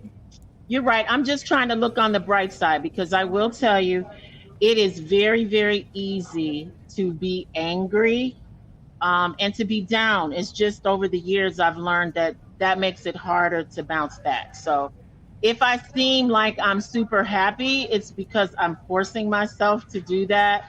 I try to stay positive. I try to stay in solution mode, because the other one just feels bad and it makes it harder. And then I've got my employees that I have to keep encouraged as well. You know, I had to deal with a mom for one of our summer students. She was afraid for her daughter to stay at work that day. You know, she was concerned, and rightfully so, if it was okay for her daughter to work at Brown Sugar that day. That made me feel really, really bad that a mom would have concern for her daughter being at Brown Sugar Bakery to serve cake, right? I understand that, but you know, I want to point out something that I've noticed in the background of your shot. There's that old Mr. Rogers, the Fred Rogers quote, where he talks about, you know, whenever bad things happen, look for the helpers. You'll always see the people that show up to help. And just in the background of your shot, I've noticed people walking around. I've noticed people helping. You see them, right? It seems like there are people that are there that want to make sure that they're still showing up for you. What does that tell you about the good people in your neighborhood and sort of around the business? It tells me we have a great neighborhood, and I want to really stress that. We have a great neighborhood. Pastors have reached out. The neighbors have stopped in just to say, I'm praying for you, you know, and that really makes me feel good. And it also gives me resolve, because sometimes when things like, you know, I'm human, I have thoughts, but I'm resolved. And the neighbors and the community coming out and sticking with us gives me resolve to stay. If someone is watching right now and they're thinking to themselves, love this business, more importantly, love Stephanie, I want to help out, what do you need from people? Do you need boots on the ground? Do you need maybe some donations? Do you just need a little business? What I would love? Let me tell you what I would love. Every day is someone's birthday. Please go to brownsugarbakerychicago.com. Join our birthday club where you'll get 30% off your birthday cake this year. If I could just make more birthday cakes, then I can employ more people, I can pay more bills, and I can become more solid. And I can also give you a little joy at the same time. My birthday cakes are absolutely delicious and made with love. So if people will just think of us this year on their birthday and buy a birthday cake from Brown Sugar Bakery, it would just make things so much better for us. I don't know if you have the ability to do this. Can you show us some of the goods that you have at Brown Sugar Bakery? Sure, I would love to see I do. I can. Let's see. So right now, to show you our case, hi, you're back in Chicago. These are all the cupcakes that we have in our case today. Come on. We've got cakes on the bottom. This is the case full of cheesecakes, all of the cheesecakes that we make, all of our brownies and desserts. And then our whole cakes, our orders are over here. So all of these boxes that you see are people, their orders, cupcake orders. People like to order small trays of cupcakes for things. Here's a great cake for today. This is the kind of work that we do for people. Congrats, Amir, if you're watching. Congrats, Amir. Right. Congrats, Amir. That's fantastic. You know what? I love seeing what you're doing, everything. And also, everything we've had so people clean. visiting us all the way from Cincinnati today. He said he was coming. He heard about it. And he's all the way from Cincinnati Hey. to support Brown Sugar Bakery and let us know it's going to be Shout out okay. to that guy. Well done. This looks fantastic. Look, you got a line out the door. You got people showing up to help. Listen, I don't know what heaven looks like, but I'm pretty sure Brown Sugar Bakery caters. We're blessed and highly favored, and I'm extremely thankful. And I want to show you one thing before you have to get out of here. And just to note, now my camera won't turn around. There we go. Just to note, life is sweet at Brown Sugar Bakery. That is such a great note to end on. I absolutely love that. I loved seeing the goods. Everything looks fantastic. Love seeing the people. One more time, I want you to plug. Listen, I'm not often big on like, hey, plug the thing that you should. But I want you to plug Brown Sugar Bakery one more time. Let people know where you are. When are you open, and when can they come out and see you? Maybe even online. We're open Sundays, Saturday. Why is my brain? Tuesday through Saturday and Sunday. You can reach us at brownsugarbakerychicago.com. You can order online. If you've got friends you want to send cakes to, you can send our cakes nationwide. And we're really trying to help people celebrate. So please think of us for your birthdays and your anniversaries and your special occasions. We want to help make that just a little sweeter. Hey, Stephanie, my producer Perry just told me, are you guys in like kiosks in O'Hare? Yes, we have a kiosk. Thank you for remembering that. That's Perry. At That's all Perry. K15 Terminal 3. You can support us there too. We have great products there. We also do breakfast pastries and muffins out of that kiosk. It's at K15 American Airlines Terminal 3.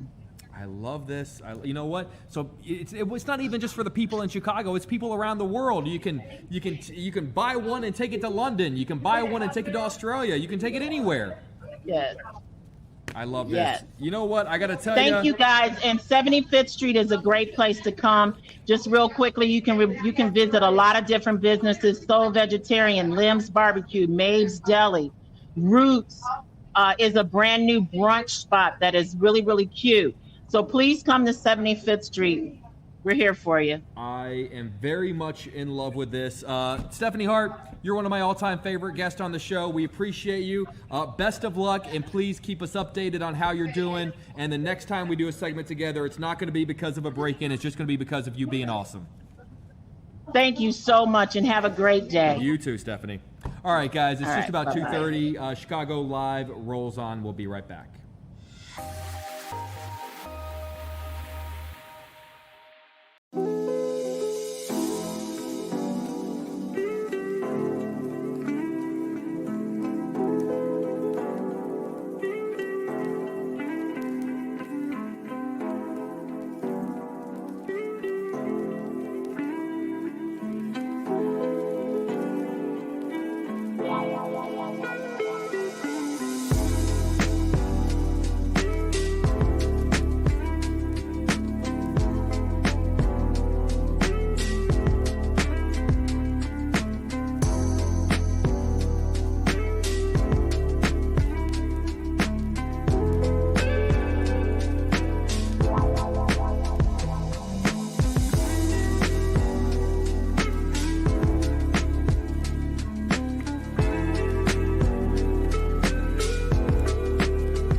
Welcome back to 32 on Chicago Live. Let's take a live look at Lala, see how things are looking out there right now.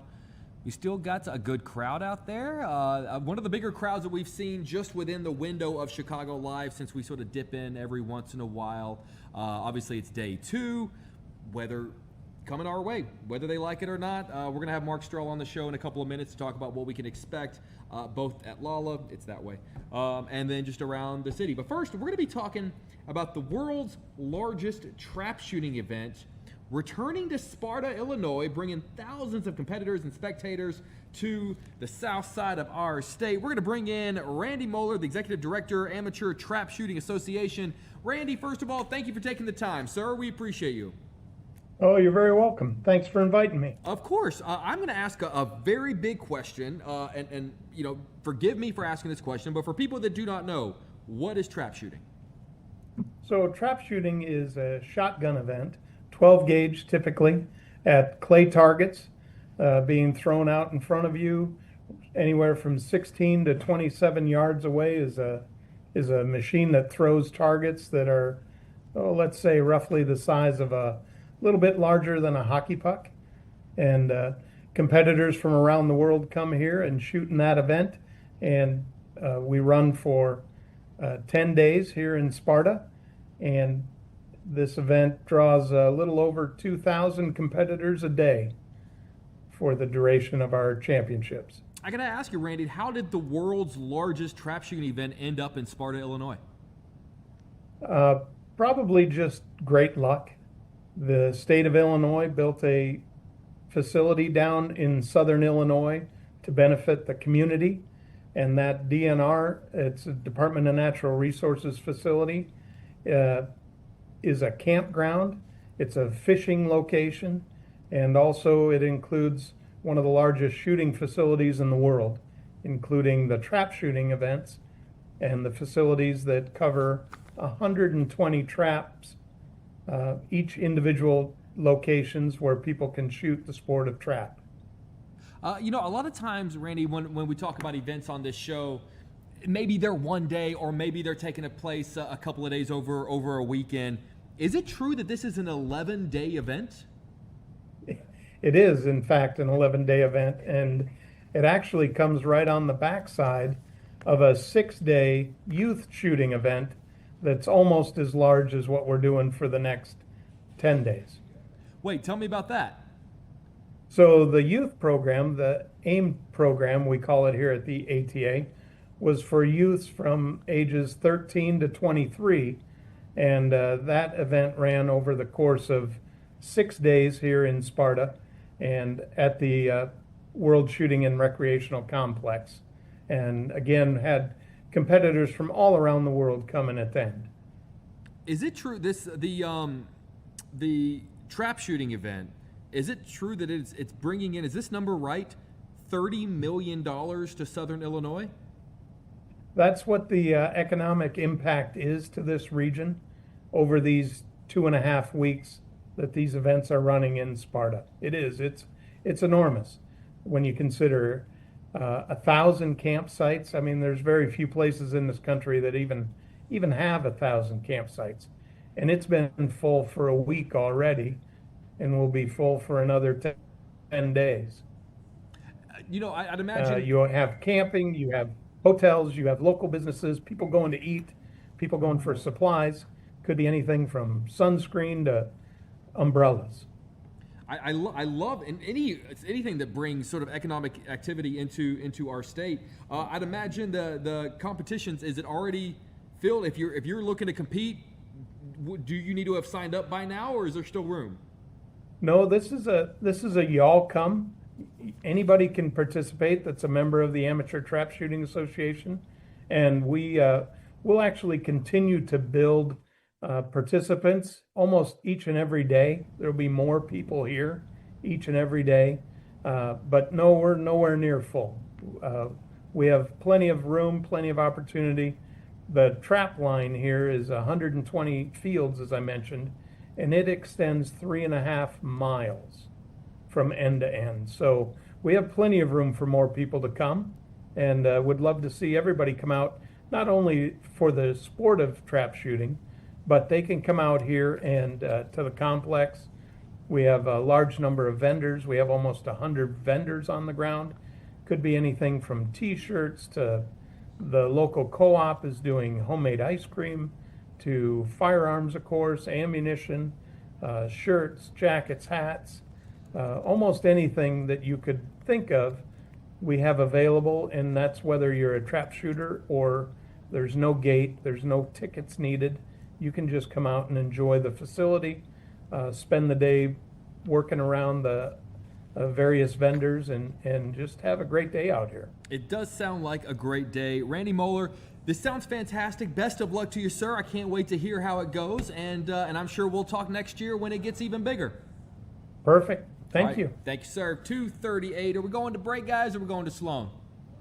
We're going to Sloan. Listen, I talk about her a lot. She's an amazing producer here at Fox 32. She works very hard behind the scenes and doesn't get enough credit, which is why we try to get her on the show as much as we can to talk about all the great things that she's got coming up on her show at 5 o'clock. Yeah.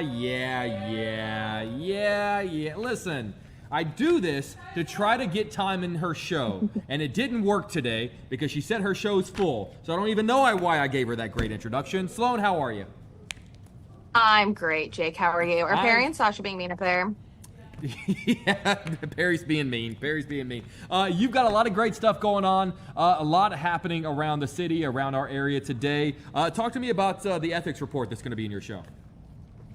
Yeah, so a former state rep, his name is Perry Benton. So he resigned last month and dropped his bid for re-election. And this was all because of a ethics report on him and a bunch of allegations. And there is so much in this, and Lauren is putting something together for 4 and 5 on this, but I'll just go over some of the stuff that's in there. So also, we've been waiting months for this actual report. They finally got it out because they had to give Benton and the accusers time to look it over and see if there was anything they wanted to redact and whatnot. But basically it involved, there's allegations from a former staffer, a lobbyist, and a district director.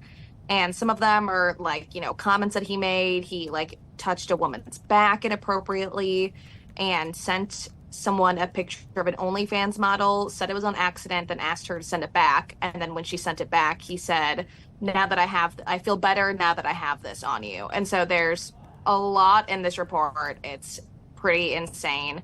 And Pritzker was asked about it, I want to say it was last week, and he said he hadn't seen the report yet, but he had heard of the accusations and said that, if it was my daughter, I would wring his neck. So wow. a lot with that. Wow. Who is covering that today? Lauren's putting that together for us. Wow. All right, what do we have Casey on today? I know she got to cover Lala yesterday. And she got to do the whales on Wednesday, yes, right? She's had a great great couple run. of stories for her. What is she yeah, now? She is Lala adjacent. So she is at the Chicago Youth Symphony Orchestra. Tomorrow they're performing at Lollapalooza. So she got to go hang out with them today while they were rehearsing. And that's obviously super fun. And this is the second year in a row they're doing it. And they were actually the first orchestra to ever perform. Sorry, my friend Tia Ewing is walking by me. Tia, come here. Oh no, I wasn't coming because you talked Tia. about me. So I'm trying to get up out of here, man. Hello. I'm back to steal the show. Sorry, are you too busy for Chicago Live? It's not that. I have a bit of some legal trouble. But that's a whole nother story for another day. I'm gonna be if I don't take care of this. I've been this show's an getting irresponsible adult, Jake Hamilton, and my license plate sticker has expired. And it will tomorrow, and I need to make sure I handle for the that love of God, before- we're on television. Don't say these things. That's nothing bad. I haven't done anything wrong yet. That's why I'm going to go get the plate sticker. See, okay, all right. Well, listen, I wanted you guys to be a part of this is the last day this show is streaming only. Starting Monday, we are on the air, baby. So this is a small piece of history that we're all a part of. And I feel like we should appreciate and that. it's incredible that you and Casey Cronus will get to lead the charge on it. You guys have been putting in the groundwork here at Fox Chicago, and I think you guys deserve this opportunity. The show is always good. You always have great guests, thanks to the producers, Perry and Sasha. So, hey, I think it's going to be amazing to watch it on TV. Oh, you're only saying it because it's true. You're so crazy. All right. We got to really quick before we go, the social Can you media. talk about my story today? Yeah. No, because I don't. I don't really know. You don't know about my story? I know what the slug is. Okay, so my story, Jake, she can just Please. scoot out of here. Yeah, Because she doesn't know anything about my story. My story is about a vintage dealer that sells vintage luxury bags. And basically what's happening is there has been an increase of theft at different markets. You know, you go to some of these markets on the weekend and there's hundreds, thousands of people in one big room. And so people are finding it to be a crime of opportunity that there's so many people there. The vendors are distracted. They're small businesses. They rely on these sales and people are stealing stuff. So in the year already, he's lost about $5,000 in different merchandise. So we interview him about this particular bag that was a 1987 Louis Vuitton bag that was swiped this past weekend at one of the markets. And so we visit him. Your neck looks broken. Sorry, I'm trying to give you your proper space. We visit him at his mainstay home today, which is the Vintage Market that's located in North Center today, Vintage Mart located in North Center today. But he travels, right, with this small pop-up shop business that he has too. And so, yeah, we just walk through that. You know, it's almost like a neighborhood story. And I think sometimes we don't get to do enough of those. So this is one of those neighborhood stories that we usually would see in like our friends, like the Block Club, like Block Club Chicago or something like that. Do you ever get tired of having good stories, or are you just going to keep doing it? No, I love it. I live for it every single day. Am I yelling in your ear? No, you're fine. I live for it every single day. I live to tell stories, period. I don't think I would be able to exist in the way that I do, like if I didn't get to talk to people and tell their stories and go into different neighborhoods, you know, North Center today. It could be Inglewood tomorrow. You know, I think that's probably the benefit of telling these stories. You go to so many communities in such a short time, many communities you may not live in, you may not get to go to on a regular basis, people you may not see on a regular basis. So I love it. I love what we do. I think it's really an honor to be able to tell these stories and hopefully get people, maybe not justice every single time, but just maybe more people are aware. So when they're in a market, for example, maybe you're not the person there to steal, but you're just more aware, you know, of your surroundings. So I find it to be really a badge of honor, honestly. Well, it's an honor to be able to hear your stories. You guys do important work. Before we let you go, we got a couple of people that do want to join us. They're going to put the live in Chicago Live. You guys ready for this? Sure. I was here. I just want to say one thing, Jake. I was here to be a class clown. I was going to try to walk across and try to make her laugh as I leave today. And she was talking about something serious. So I was like, okay, this is my time to exit. And instead she stopped me because I'm the class clown of the newsroom. It's always fun. All right. What do you have for us, Jake? Jake? What you got, Jake? Who we got? The producers Oh of my this gosh. show. We got Harry and Sasha behind Thanks, the Sasha, scenes. for lunch today. Otherwise, I'd be starved because Sloan doesn't care about me, and neither does Perry. Wow. Jake gave me a robe one time, so I can't say anything bad about him. It's very true. That's very true. She's going to put that in my eulogy. He gave me a rose. All right, guys. Bye, Jake. Have a great rest Bye, of your Jake. weekend. Sloan, if something drops out of your show, use some of my pieces. Yeah, we'll see. Okay. Peace. You changed. Power's changed you. All right, guys, for the love of guys, 2:45. Go to break. We'll be right back.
Welcome back, Chicago Same Live. 3 notes as yeah, weekend, 3 notes, huh? exactly right. Yeah. I always thought they should have spent more money and get that 4th note, but you know what? Who am I to say? I'm not writing the checks. Well, you know, there's that famous story of Spielberg and John Williams when they did Close Encounters. Close Encounters. When they had to figure out what the notes were. Yeah. Yeah. Williams wanted to do more notes, and Spielberg was like, no, the fewer the better, the fewer the better, the fewer the better. Really? Yeah, because he wanted it to be recognizable. High, not hello. He wanted it to be a high. Oh, high, not low. Not hello. Like, he wanted it to be a quick thing. Oh, he wanted to be a high, not hello. Yeah, Okay. so what I'm saying is this show is just like Spielberg. In so many ways. In so many ways. I don't know what you're, so many ways. I don't know how that comparison hasn't been made over the years. I know, right? Yeah. You have got to be a very popular person via text message right now, I'd imagine, as we head into the weekend. A lot of people blowing up your phone asking, hey, what's the deal? What are we looking at? I usually, my flip phone doesn't get that many calls.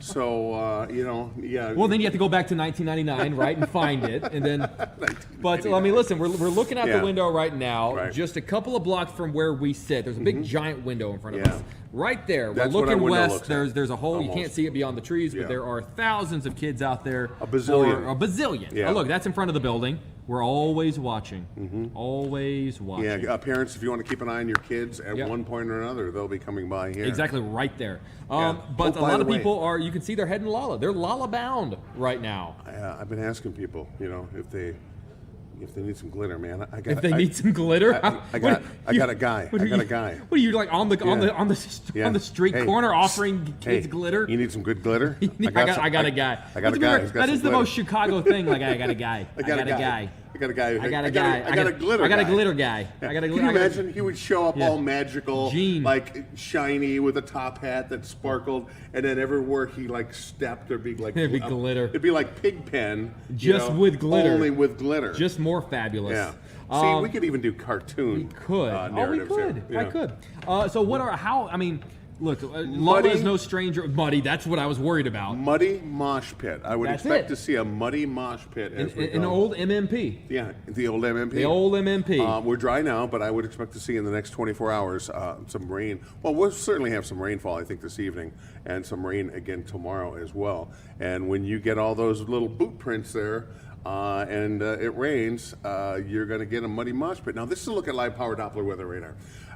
This is very light rainfall. A lot of this over Chicago is not reaching the ground as of yet. I'm looking outside. I don't see any raindrops outside. Do you, Jake? No, I mean, it looks like it could be raining in the near future, but right now, you see some? Oh, we see some?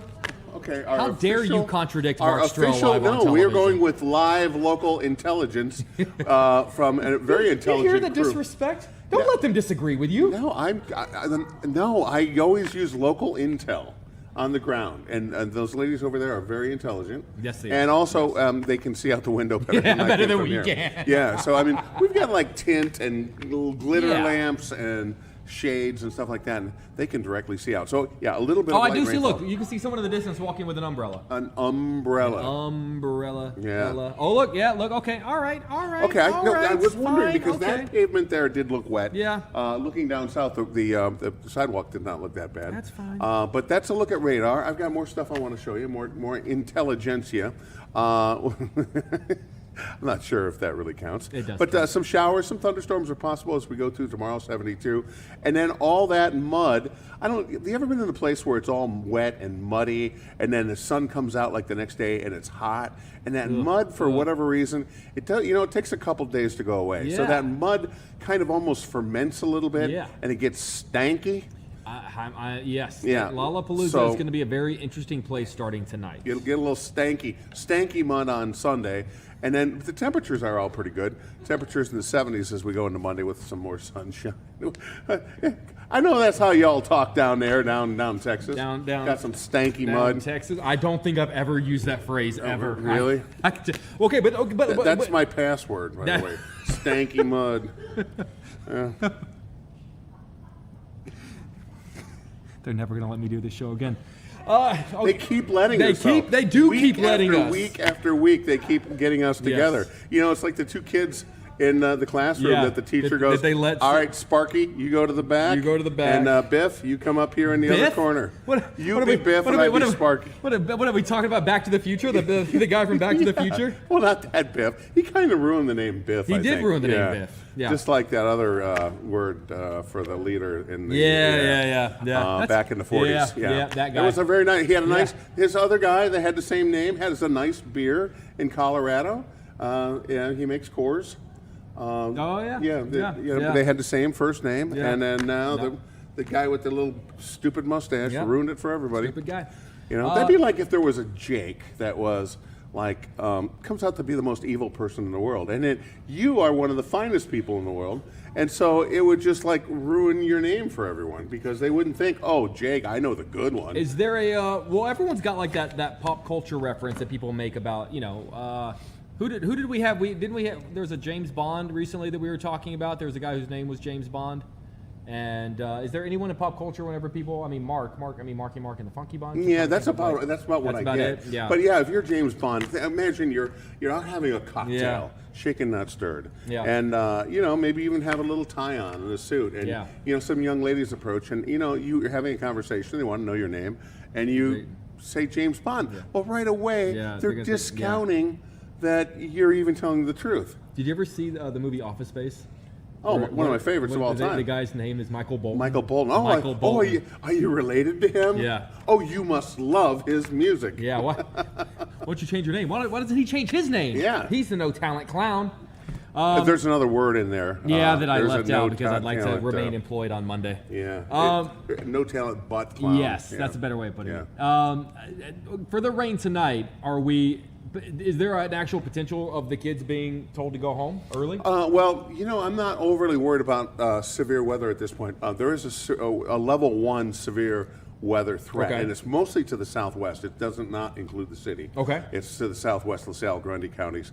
And even then, that threat is mostly high winds. Now, I think we can get some high winds in here, but at this point at least, it does not look like it would close the venue. Now, of course, a cell pops up, moves in with some lightning. I think is going to be more of a threat. I think when you start seeing lightning, that's when they go, okay. Well, that's when they send them everybody, home. Go home. So if you have lightning, now again, if you have a storm that comes through with 55 mile an hour winds or even 45 mile an hour winds, I'm sure they think about that. Yeah. Looking at tomorrow, I know there's going to be some lingering rain. Yeah, that's how I would describe it. Lingering rain. Scattered or pretty consistent, and when can we expect it to get the heck out of here? By tomorrow night, probably. I'm going to go 72, so it's going to be cool. You get rain. It's not going to be that quenching rain on an 89 degree day. It's going to be rain on a 72 degree day, and you're going to go, oh, Jake, I'm cold. Let's go get some hot chocolate cocoa. These are just the conversations I hear. Are those things you in my head? Said to me? Yeah, probably. That's how I picture. Not Iris. Definitely not her. Iris is a big hot chocolate fan. Okay, well, but I don't imagine her talking that way. No, Iris. No, I remember her I think she'd be like, Jake. Iris has a beautiful, angelic voice. Absolutely. Well, You've met her. She's a beautiful, angelic woman. Yes, she is. What's she doing with you? You can ask her. She's watching. I know, because again, we've already established that you're one of the greatest people in the world. And then there's an evil Jake. Saying it because it's true. There's an evil Jake somewhere, and we just hope that evil Jake does not rise up. That we only know from State Farm, the good Jake. Now he's more of a benign. Jake. No, but I'm just that's the pop culture reference that I'm sick of. That's the amount of times I've gone like, hey, you work for State Farm. Yeah, well, and I get Mark. Hey, Marky Mark and the Funky Bunch, and they don't say like, are you Marky Mark? They just go, hey, where's the Funky Bunch? No, they'll just go, Marky Mark and the Funky Bunch. They just throw it out there in the atmosphere, and then I don't know how you're supposed to respond. Like, yeah. Hey, can I do this? You can do whatever you darn well please. Which button is it? The green one that means go. Yeah. And weather. Click. Weather. No, keep going. Look at that. So there's your forecast. That answers your question for tomorrow. Can you see the timestamp under the word forecast? That's tonight. Okay, keep going. Hit that green button again. So you can see that there's still some showers around. Oh, wow. See tomorrow. Again, this is not set in stone. Go ahead, hit it one more time. Wait, bring that up one more time. Bring it up one more time. Keep in mind, this is our last. Look at there we go. This is our last show ever. All right. Okay. There we go. All right. And Really? boom. Did you get the memo and I didn't? No, Is we're going live on we're going on the air on Monday. They won't let us There's some do more this weather. anymore, huh? All right, so that's okay. Okay, Ew, that see, doesn't that's look it. great. Yeah. That doesn't look great. No, it does not. So muddy mosh pit and temperatures in the low 70s. So cool. All right. Yeah, cool. And then the low kind of turns out here for Sunday, and then it gets dry and mo better. I don't love it. I no, don't love it. I can understand that, sir. All right, my friend. You're gonna join the gang starting at 4 o'clock. 4 p. 4 p. And I'll also be doing a little thing coming up in 16 minutes. Oh, you doing the ISO bar? No, we do a little cut in for the folks watching the television. That's right. So I just throwing it out there so that you'll go, thanks, Mark, get out of here. Yeah. Where's the Funky Bunch? Love you, buddy. I love you, buddy. All right. Oh, and by the way, you want more of this Bro Love tomorrow Tune morning, 7 a.m. on the Every telly. weekend, Yeah. and Brian joins us. Absolutely. It's the Jake Bryan, Mark Strell show. That's it. The Chicago Live rolls on into our 3 o'clock hour. For the love of God, stay with us. We'll be right back.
Welcome back just after 3 o'clock on Chicago Live. This is pretty interesting, and maybe to some people you might say, yeah, of course, I've known this for a long time. A new workplace study is finding that many employees are spending time looking busy rather than actually being busy. They want to look productive rather than actually be productive. Software Finder surveyed more than 1,000 full-time U.S. professionals and found that 66% of workers and 73% of managers admit to faking productivity. We're going to bring in Ali Goer, the Software Finder's Crow. Ali, thank you for taking the time. I am fascinated by this study, so I'm excited to talk with you. Ali, I think you might be muted. Let's get you unmuted. Let's see. Maybe we're pulling from apologies. There we go. What's going on? Hey. Much better. Much better. Listen, man, this is one of those studies that I think a lot of people hear the results and they go, yeah, that checks out. Were you surprised by the results of this at all? Not actually, because we see it day in, day out. Actually, when different cultures don't reward the productivity, they reward the visibility more. This happens more often. 2 out of 3 people fake it at least 3 times a day for at least 1 hour. We researched about 1,000 people across US on permanent roles, and this is what we found out. To be honest, we were not surprised. We see it all the day in different organizations. I'm working for about 18, 19 years in the HR, different countries, different places, and yeah, we see it all the time. I was surprised to hear 73% of managers, more than the 66% of workers, 73% of managers admitting to faking productivity. And again, that's just the ones that were willing to admit it. Were you surprised that more managers were owning up to this than maybe some of their workers? See, managers have their own managers, they have their own directors, they have leaders as well. So they fake it as well. And another surprising thing, this was a surprising part in this research, that I always used to think that remote workers don't have to fake it, or the hybrid workers, they are not in this game. However, hybrid workers are more inclined to at least 64% that they have to fake it as well, because now they are in a problem, they're in a fix, they have to be seen as well. They believe that if they're in the eyes, it's better for them as well. So they have to fake it as well. And the remote workers, they, at times when different organizations have monitoring tools on the laptops, then they install softwares or mouse jigglers as well to fake their way through in. I'm curious, whenever the workers sort of talk about their attempts at appearing busy, did they ever give specifics in terms of some of the things that they do to appear busy rather than actually be busy? This is an interesting one. So the most interesting one for me was when I read in this research that at times people reply late to your Teams or Slack messages just to be seen busy, just to look busy, that they are dealing with lots of stuff. And also when different organizations, they have softwares which are monitoring the productivity, they have to be in that game as well.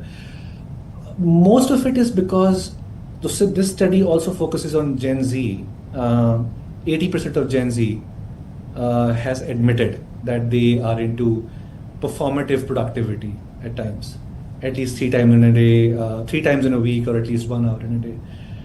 This is also because they are in the earliest stages of their career, and it looks like to them that they are being monitored more. They are under more surveillance, so they have to fake it. I have a lot of friends that maybe they work remotely or what have you, and I'm trying to think of, I don't have to do this at work, so I'm not quite sure how it works, but they have to keep their mouse moving, otherwise something lets their bosses know that they're not working. And I have friends of mine that literally will say, "Oh, hold on, I need to go move my mouse." I'll be talking to them about fantasy football, and they'll say, "Oh, I got to go. Hold on, let me go move my mouse really quick." And I was I would go the lengths that you go to keep from actually working. But it also, I was surprised to hear that there are monitors that monitor whether or not their mouse on their computer is working. As we're just sort of joking about people pretending to be busy. But then is the flip side that there are the creations of these sort of monitors that are trying to crack down on people faking being busy? Yes, exactly. And it's mostly, Jake, because when the performance appraisals or the systems within the organization, they are not rewarding the outcome. They're not rewarding the end goals. So about 3 out of 4 people believe, Jake, that if they would log out immediately after work when they're done, if they're not being seen. So at least most people can at least save at least 1 hour a day if they can just log out when they're done. So, but when they know they're being monitored, they have to create that visibility. They have to fake their way in. I'm curious, what I'm reading here is that it's Gen Z that finds themselves doing this the most. Why do you think that is? Like I mentioned, it's because they are at the earlier stages of their career. It looks like they believe, and at times it's correct as well, that they're being monitored more. They have lots of ground to cover. They have to prove themselves. They're not themselves manager as yet. So they believe they have to fake more than the others. So 80% of Gen Z accepted, and this is more than at least 10% as compared to, let's say, millennials. It's a fascinating topic, and I'm sure one that a lot of people have a lot of opinions over. Ali Gar, Software Finders, CHRO. Hey, thank you for taking the time. We appreciate you. Thank you so much. Pleasure's all mine. Take care. All right, guys, just about 3:08 Chicago Live rolls on. You know what? Before we go to break, let's take a live look out at Law. Let's see how things are looking right now. We mentioned earlier that it was starting to look like it was raining a little bit. I'm seeing less people walking by the studio here at the corner of Lake and Michigan with umbrellas, so maybe the rain has slacked off a little bit. Obviously, we are between sets right now. A couple of people lined up near the front of the gate to be able to be very first up front for whenever the next set starts. But looks like that heavy rain is expected, as Mark Strell said. Showers are going to be moving into downtown a little bit later this afternoon. Could be potentially severe weather. And here's what I'll tell you. I've seen more and more people. This news is getting out to Lala goers. Just in the 2 hours that we've been here in the studio, we've got a pretty good view of folks making their way to Millennium Park, making their way to Grant Park, and we can see more and more people heading that way with ponchos, wearing with umbrellas. So it seems like people are starting to get prepared for the rain that's coming through, but by no means does it seem to be stopping people from making their way out to day 2 of Lollapalooza. Some of the headliners tonight: Charlie XCX, who actually took the stage with Lorde last night. So if you were at Lolla last night, you got double the Charlie XCX. Of course, also Chicago's own, really. The Smashing Pumpkins are going to be taking the stage. So that's just some of the major headliners for a little bit later this Friday night, day 2 of Lollapalooza. Much more to come here on Chicago Live. Just about 3:10. We'll be right back.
Welcome back, 313 on Chicago Live.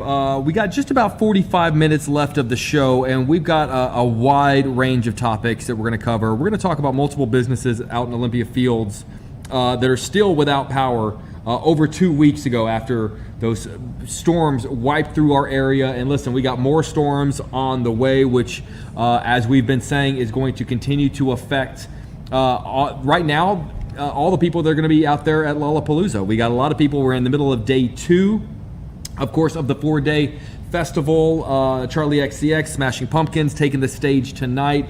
But more importantly, front and center will be the weather that is making its way through and the impact that that will have really on the rest of the festival. Because if you're talking about, if you've ever been out there, I don't know if we can pull up the live look at Lollapalooza right now. I think the stage that we've been looking at, I think that they are between sets right now. But if you can take a look out there, they got the rain coming through, and if you can't tell, obviously it's fields, right? It's Millennium Park, it's Grant Park, and once that rain comes through, and then you've got the thousands of people walking around in these wet fields, that wet field eventually becomes mud, and because you've got constant activity there for the next 3 days, that's going to remain a pretty big, giant, wet mud pit. And as Mark Strauss said, once the rain clears out later on Saturday and the warmth and the heat returns, it could be potentially uncomfortable for people that like to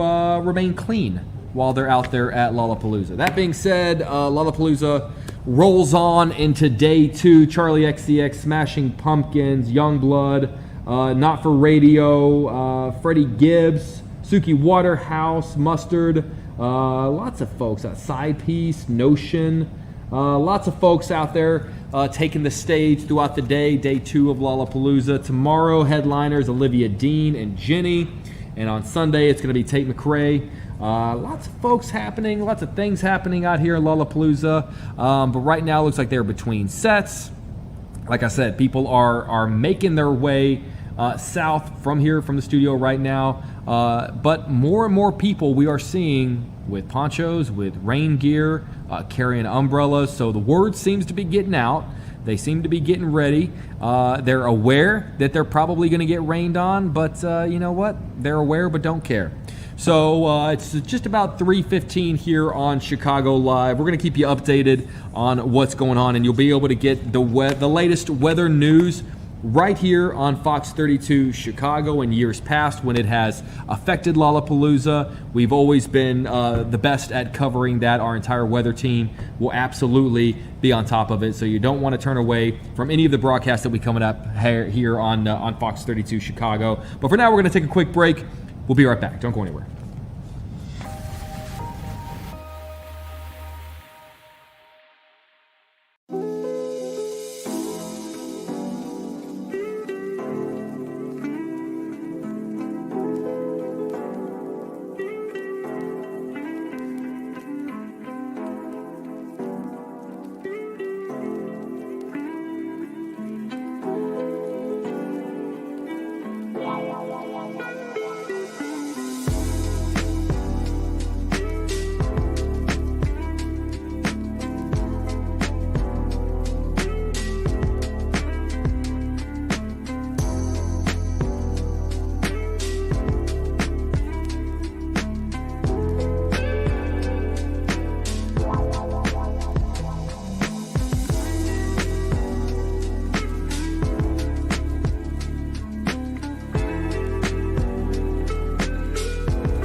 Welcome back, 324. We're going to follow up on a story that unfortunately for some business owners has been going on a lot longer than they were hoping it would, and I'm sure we're expecting it would.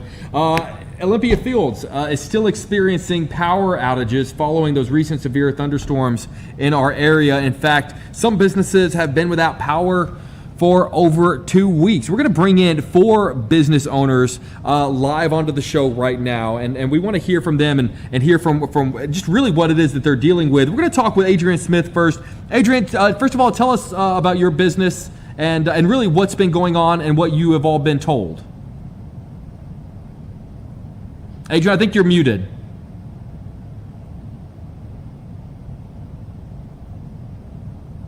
Okay, I'm sorry about that. No, you're Adrian good. Jones. So yeah, this has impacted us in a major way. The tenants aren't able to work. I'm the owner of Manifest Alliance Suites, and the tenants have not been able to work. Like, we've been kind of having partial power. So we've been trying to run extension cords, just trying to make it work for them because they still have to make their money. And then their clients, they're not able to be serviced. So it has definitely affected us because we're not able to be completely open for real because, we're having issues with the tenants being able to work. So it's definitely been difficult for us. Rick, how has the communication been in regards to latest updates, timeline changes, or when all of this is going to end? Well, we're never able to get through to ComEd. We just check an app, and the app gives an update. And this said earlier this week, Friday will be the day it'll be done. We didn't think it was really going to be Friday. I mean, we were waiting every day thinking that the power would be on, and this has never been this long. And it's ridiculous, and that's the only communication that we get. Craig, are you guys hearing anything from any of the officials in Olympia Fields? Is there anything that can be done on their end? Or, I mean, what are you hearing from the village? I haven't heard anything as of this point from the village. We're just kind of, like everybody else, we're just kind of playing the waiting game, hoping this thing will resolve itself as soon as possible. But, the damage is already done. And I got to ask, 2 weeks feels like it should have been figured out. Listen, I know that we had severe storms and these things take time, but AD, I believe you're our last business owner. It feels like 2 weeks is past the point where this should have been resolved. I'm sure you guys are feeling the same thing. Yeah. I'm realizing that it is a act of God, but it's just the resilience that we're trying to continue. It's roughly been about 5 weeks of us consistently getting hit with storms, power going in and out throughout. It's just trying to maintain all together with it. Just the resilience of it. We're trying to just maintain and get it going. Like you were saying earlier, just the lack of communication from the village itself. No type of awareness from them. And I'm sure, in the very least, when you're driving around Olympia Fields, you want to see ComEd employees doing something. Has anyone sort of had eyes on ComEd in your area? Well, I have. I've seen a lot of ComEd trucks everywhere. It's just that I don't understand why we still don't have power, because we've been seeing ComEd everywhere on the corners, but we still don't have it. If you guys could say, please. The street from us in Flossmoor, they have power. Across the street from your businesses? Yeah, across the main road, Valmer, and on the other side where we are in Olympia Fields, the power is out. But the other side of the street is Flossmoor. They're completely out. They're on. They're working fine. Unfortunately, I have a little bit more of an insight of it. Due to the tree damages with the wires down, it's just not able. We went from having half power to absolutely no power, which typically means that they're working on the situation. I do know that ComEd has been working 16 hours a day, 24-hour shifts. It's been very vigorous with them. Every time you turn around, you see a utility worker working. But again, with the trees knocking down the wires and just a lot of damage itself, it probably would not be very feasible to say that they can just cut our power on without doing the proper safety things they need to do. For sure. And obviously we do want to acknowledge, yes, there is, when these massive storms come through, and like you guys said, the storms haven't stopped. They have continued to roll through, as they will continue to roll through tonight into tomorrow. Safety is the number one top priority. But I would imagine, you mentioned that you haven't heard anything from the village. I would imagine, at the very least, if you guys could knock on their doors and say, hey, we just want to know this. We know ComEd's working to bring the power back. What do you wish you could ask the village? I hadn't really considered the village. I thought it was more or less a ComEd issue. As business owners, I'm more or less concerned with ComEd coming through and taking care of their business. And, it's really lack of communication from ComEd that's been my biggest issue. Other than that, I wouldn't know what the village would have to do with it other than standing on ComEd to speed up the repair process. But from what I understand, a lot of the residences were done first prior to the businesses. But, to see the surrounding towns get their power up so much sooner than us, I'm wondering what is the issue. I don't think it's anything wrong with our infrastructure, but it just seems like we're not a priority. I don't know. And you said that as of right now, it's just an app that you're refreshing. That's how you get the latest information? The ComEd app. Yeah. Yeah, that's when you call, you don't get anywhere. From what I understand, the call is just dropped, or is, I've never actually called with my partner. My wife has. So we've just resorted to the app, and that's the most up-to-date information that we get. And still, that's kind of in the gray area, because they say preliminarily the electricity will be turned on by 6 p.m. tonight. Well, I don't even know what that means, preliminary, in reference to this. I mean, it just didn't make any sense. I mean, what does that mean? They're going to start the power? Maybe we'll get half power back. We need full power. I needed it 3 days ago, 4 days ago. Yeah. So I kind of might have, a little bit more information with it. As far as with the village, I would really appreciate it if the village would just be more vigorous with, just having police cars just sitting outside. Because due to us not having any power, security cameras, we don't have any type of lighting. Just at least have a car sitting outside of our businesses so we know that they don't get vandalized in any way. It wasn't speaking on, I actually work for ComEd. I do understand how everything goes. I understand the whole process of it.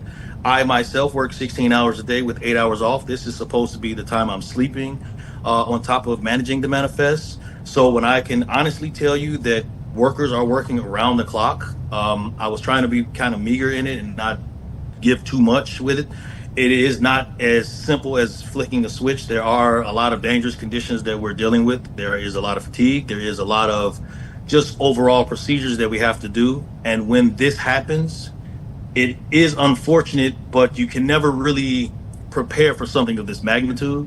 And when it happening the way it did, we have crews from all over the areas trying to take care of us, considering we had over 500,000 people out of power. And even though I am, part owner of the manifest, and I do consider my business a priority, it is also not feasible for me to jump ahead of things that would typically be unsafe just to, proceed with one business. Again, we do have trees down that have broken poles, that have taken down wires, that have made conditions dangerous, and we can't heat up and bypass those to heat up sections. We have to get certain sections up and kind of a ladder process. So unfortunately, our businesses have been taking a hit on it. I wish there was any more information I could give. Again, I just know that the sole blame can't be placed on the workers, because ComEd is a business, but every single one of those guys sacrificed their lives and their time. And there have been times that I don't have power in my own house, and I'm making sure everyone else is taken care of. So I just want to let that be known that it is a very vigorous process, and we are working on due diligence. And AD, I think what it sounds like though is that what they're looking for basically is exactly what you just gave them, which is sort of an explanation and some information and an update on what's going on, because it sort of sounds like if they're not really hearing anything from ComEd, if they can't get through on the phone, and again, you're absolutely right. No one's discounting the amount of work that goes into doing this very serious, very dangerous work. Is there a better way to get information out, to get updates to the people so that it doesn't feel like they're aimlessly waiting? I mean, just like he's saying he's trying, you and 500 other thousand people are trying to answer. So there's not a specific answer, because there are crews on the grounds doing the work, and there are people who appoint the crews to do the work. So it's a process. Again, I'm on the ground, I'm doing the work. They only know what I tell them. While I'm working, I don't communicate. They told us we have our power by 6 o'clock. That means that crews are working on it. Again, I wish there was a better answer, there was a better way, but unfortunately, when things like this happen and you have hundreds of thousands of people all wanting an answer, you don't want to give an answer that you necessarily have to uphold. You want to give a vague answer to say, hey, we're going to try to get you on at this time. Because again, if I tell you by Tuesday and it's Wednesday, I'm the bad guy. But if I tell you Friday and I get it done Wednesday, I'm the hero. So we're trying to do this as best as we can. I completely understand the frustration coming from people, from the business owners, from everyone.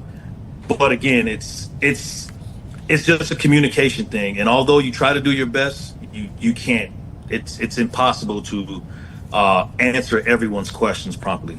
Well, we know it is a frustrating situation, guys. Please keep us updated. Let us know what's going on, and hopefully we'll be able to get an update from you soon, a positive update. So thank you for taking the time. We appreciate you. Thank you. Thanks. All right, guys, 3:36 Chicago Live rolls on. We'll be right back.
Welcome back, 3:38, taking a live look, day 2 of Lollapalooza. Crowds gathering a little bit. They've been in between sets on that particular stage, which again is in the southwest corner of Millennium Park, right before you cross over into Grant Park. Crowds coming back. We're here at the corner. Our studio is kind of at the corner of Lake in Michigan. We got a pretty good view of folks making their way south, making their way toward the park, and a lot of them in ponchos, getting ready for the weather that is to come. We heard from Mark Strell a little bit earlier on the show. You'll hear from him again during Fox 32 News at 4 o'clock. Rain's coming in. Whether Lala folks want it or not, it is coming. It is going to impact the festival. It's going to make it wet. It's going to make it muddy. But Lala goes on. The show goes on, as they say. The show also goes on for all businesses, restaurants around the city of Chicago that get to feel the impact, the positive impact that Lollapalooza brings on their business. We're going to talk with Dana over at Devil Dogs. Dana, are you with us? Oh no, we lost her. Dana, if you can hear us, your camera's not on. I don't think we can hear you or see you. It says you guys need to do it. You disabled. Oh, hold on. I'll tell you what. We're going to take a quick break. We're going to get this figured out, and we'll be right back. Can we do that?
Been a hot spot for over 10 years for people to come, just because we're located right at the Harrison stop and we're open late.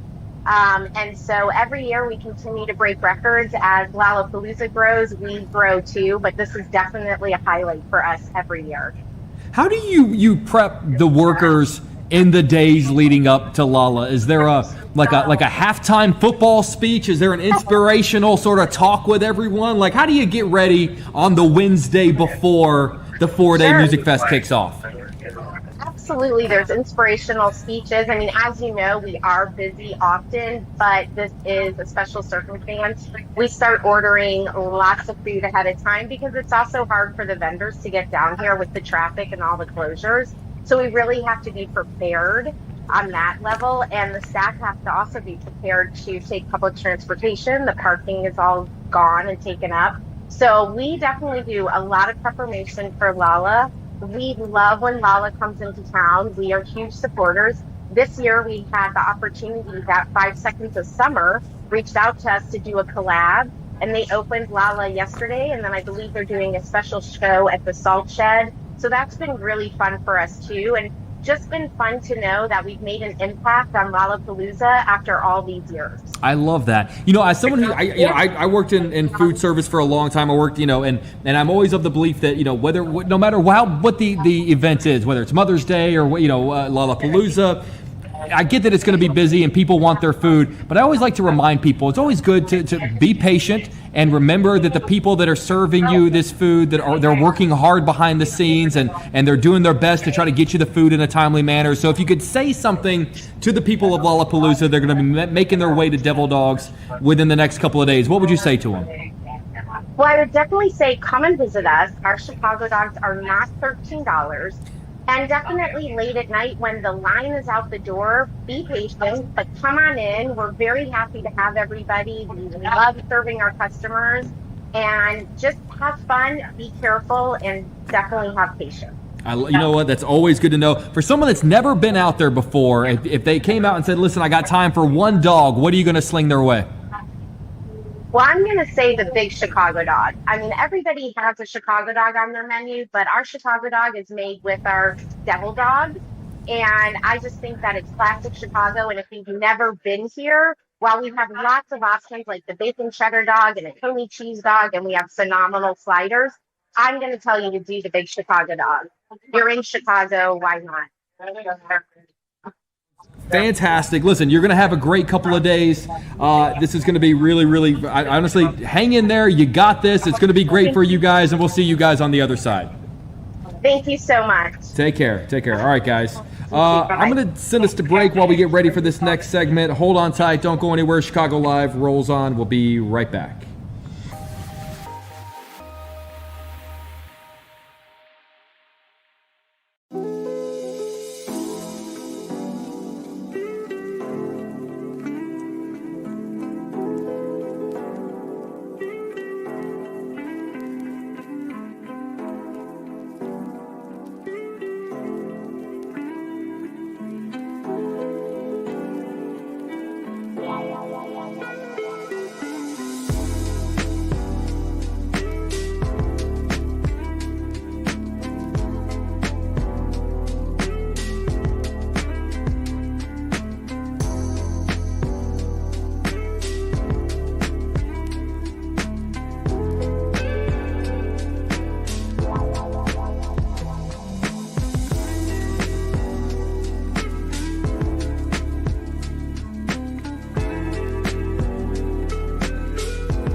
Fourth clinical study, and we're going to talk with them a little bit more about that. Sarah, are you with us?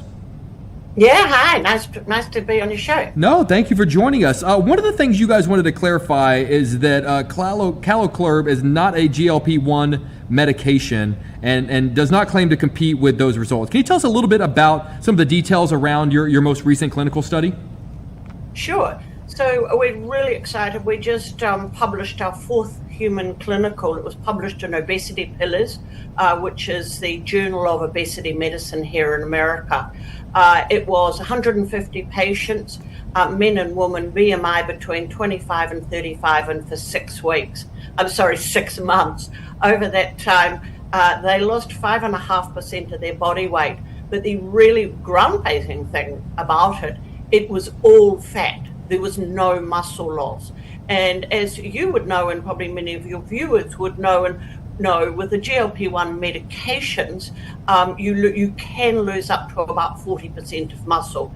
So this was significant weight loss, but it was all in fat. And the other interesting thing was it was proportional to visceral fat. So we got 3.5 times the loss versus placebo of visceral.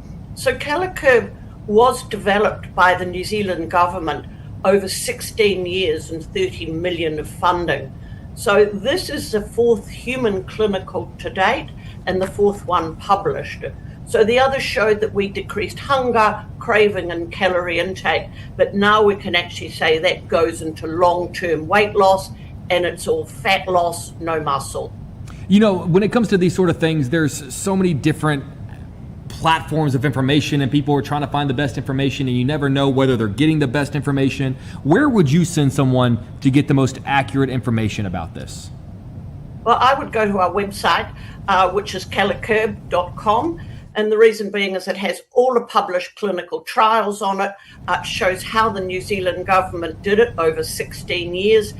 They did some really cool thing. It is a supplement. You do take it an hour or an hour and a half before a main meal. And what it's in fact doing is it's super stimulating your own natural appetite suppressing hormones.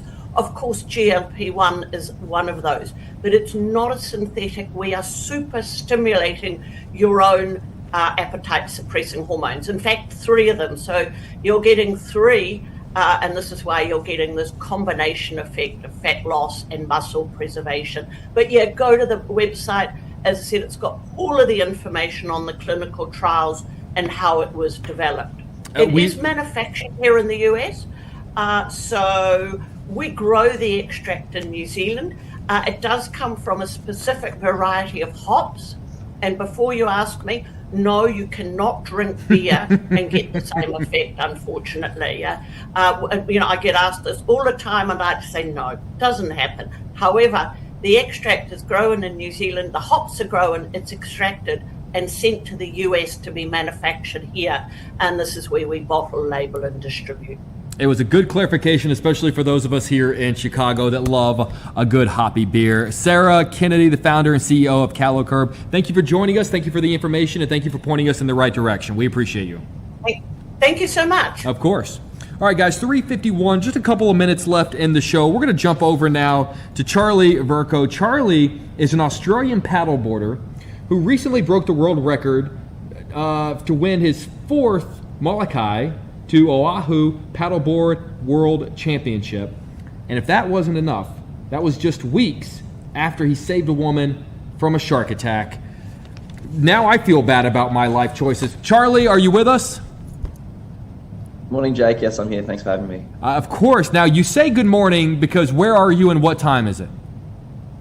Oh, yeah, my bad. It's just before 7 a.m. over in Sydney. I've just come back to Australia. So I'm a bit out of sync at the moment. Just coming back from Hawaii as well. I appreciate you. So tell people a little bit about what it is, before we even get to the shark attack, tell people a little bit about what you recently accomplished. So I was just over racing at the, as you said, Molokai to Oahu Prone Paddleboard World Championships. It's a really cool race. It's 52 kilometers, 32 miles between Molokai and Oahu Island in Hawaii.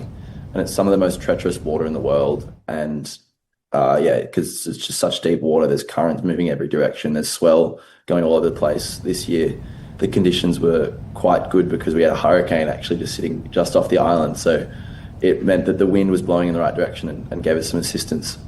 It's a 4 to 6 hour race depending on conditions, and I was lucky enough to come away with the win this year and a record, so pretty stoked. I don't think there's anything lucky about it. I think you accomplished it all on your own. Listen, if that was the only thing that we had to talk about, that would be just fine, and that would be impressive in its own right, and I'd be perfectly happy with that. But talk to me about this heroic rescue that you took part in. What was it, in June?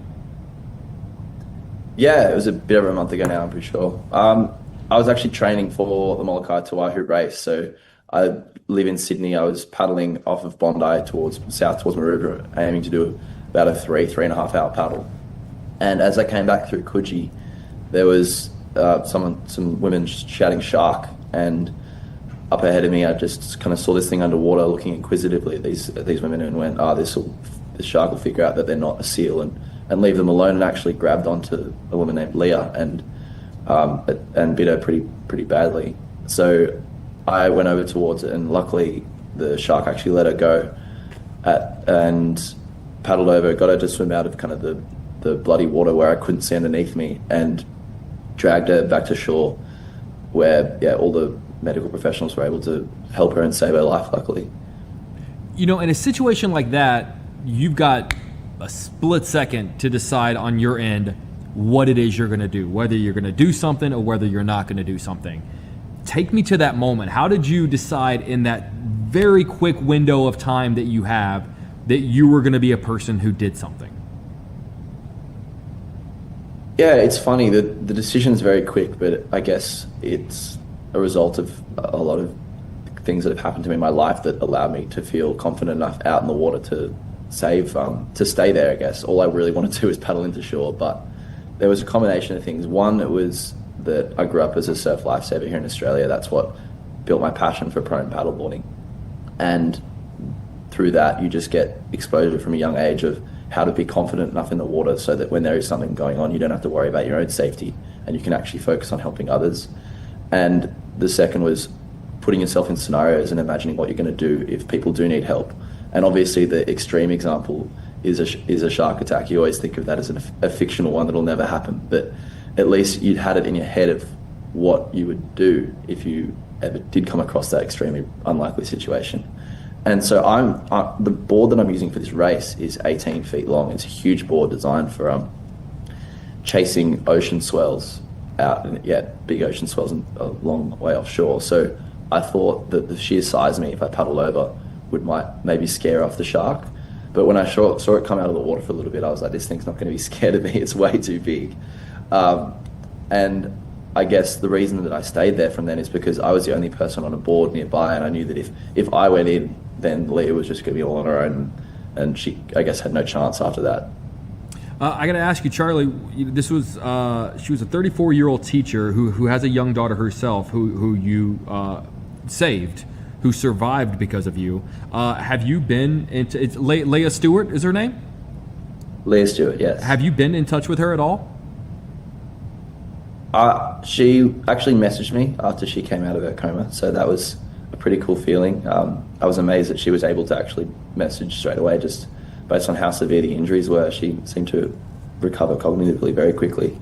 And then beyond that, I've had some contact with the mum. So I was away in Hawaii for a month, so I'm a bit out of touch with what's been going on in Australia, and I didn't have any messages. So when I came back and turned on my data again and I could see the messages come through, it was pretty cool to get a congratulations from her mum and an update that she's been recovering well and that they'd love to meet one day. So I'm looking forward to that. That's amazing to hear. In the past couple of days, past couple of weeks, what do you think you've gotten more pats on the back for? Your world championship or the fact that you saved someone's life? Oh, in total numbers, probably helping Leah. But I think a combination of the fact that this happened after that meant that the race got a little bit more profile, which I love. It's such an incredible race, and I encourage anyone who loves being in the ocean to consider taking on as a challenge. And the kick-on effect of that is that I've had a lot of congratulations for this. So both of them are pretty special. And at the moment, just because it was more recent, I've had a lot of support and congratulations for the race, which I'm very grateful for. And you're worthy of it. Charlie, let people know where they can find more information. Do you have an Instagram handle or somewhere where they can find you? Yeah, look me up on Instagram, Charlie Verco, where the L is a 1. And otherwise, yeah, I'm on LinkedIn as well. I mostly use Instagram. That way, listen, man, whatever it takes, man. Hey, dude, congratulations, well done, and thank you for joining. I know it's early in the morning in Australia. You're joining us at just about 4 p.m. on a Friday in Chicago. We appreciate you taking the time, man. Thank you very much. Thank you so much for having me. Appreciate it. Of course. All right, guys, we got just about 1 minute left of Chicago Live. Let's take one last look out at Lollapalooza. We're starting to see more people walk by with ponchos, with rain gear. We got a Sky Newman on the stage at Lolla right now. Folks are out there. It's not stopping them from heading out to Millennium Park, to Grant Park, but they are doing it. And whether the rain's coming or not, and it is coming, you're going to hear more about that. But for now, that's it for your very special Friday edition of Chicago Live. I'm your host, Jake Hamilton. Fox 32 News at 4 with Terrence Lee and Anita Blanton starts in just a couple of seconds. But for now, have a great rest of your week. Stay dry, and we'll see you on Monday. Take care.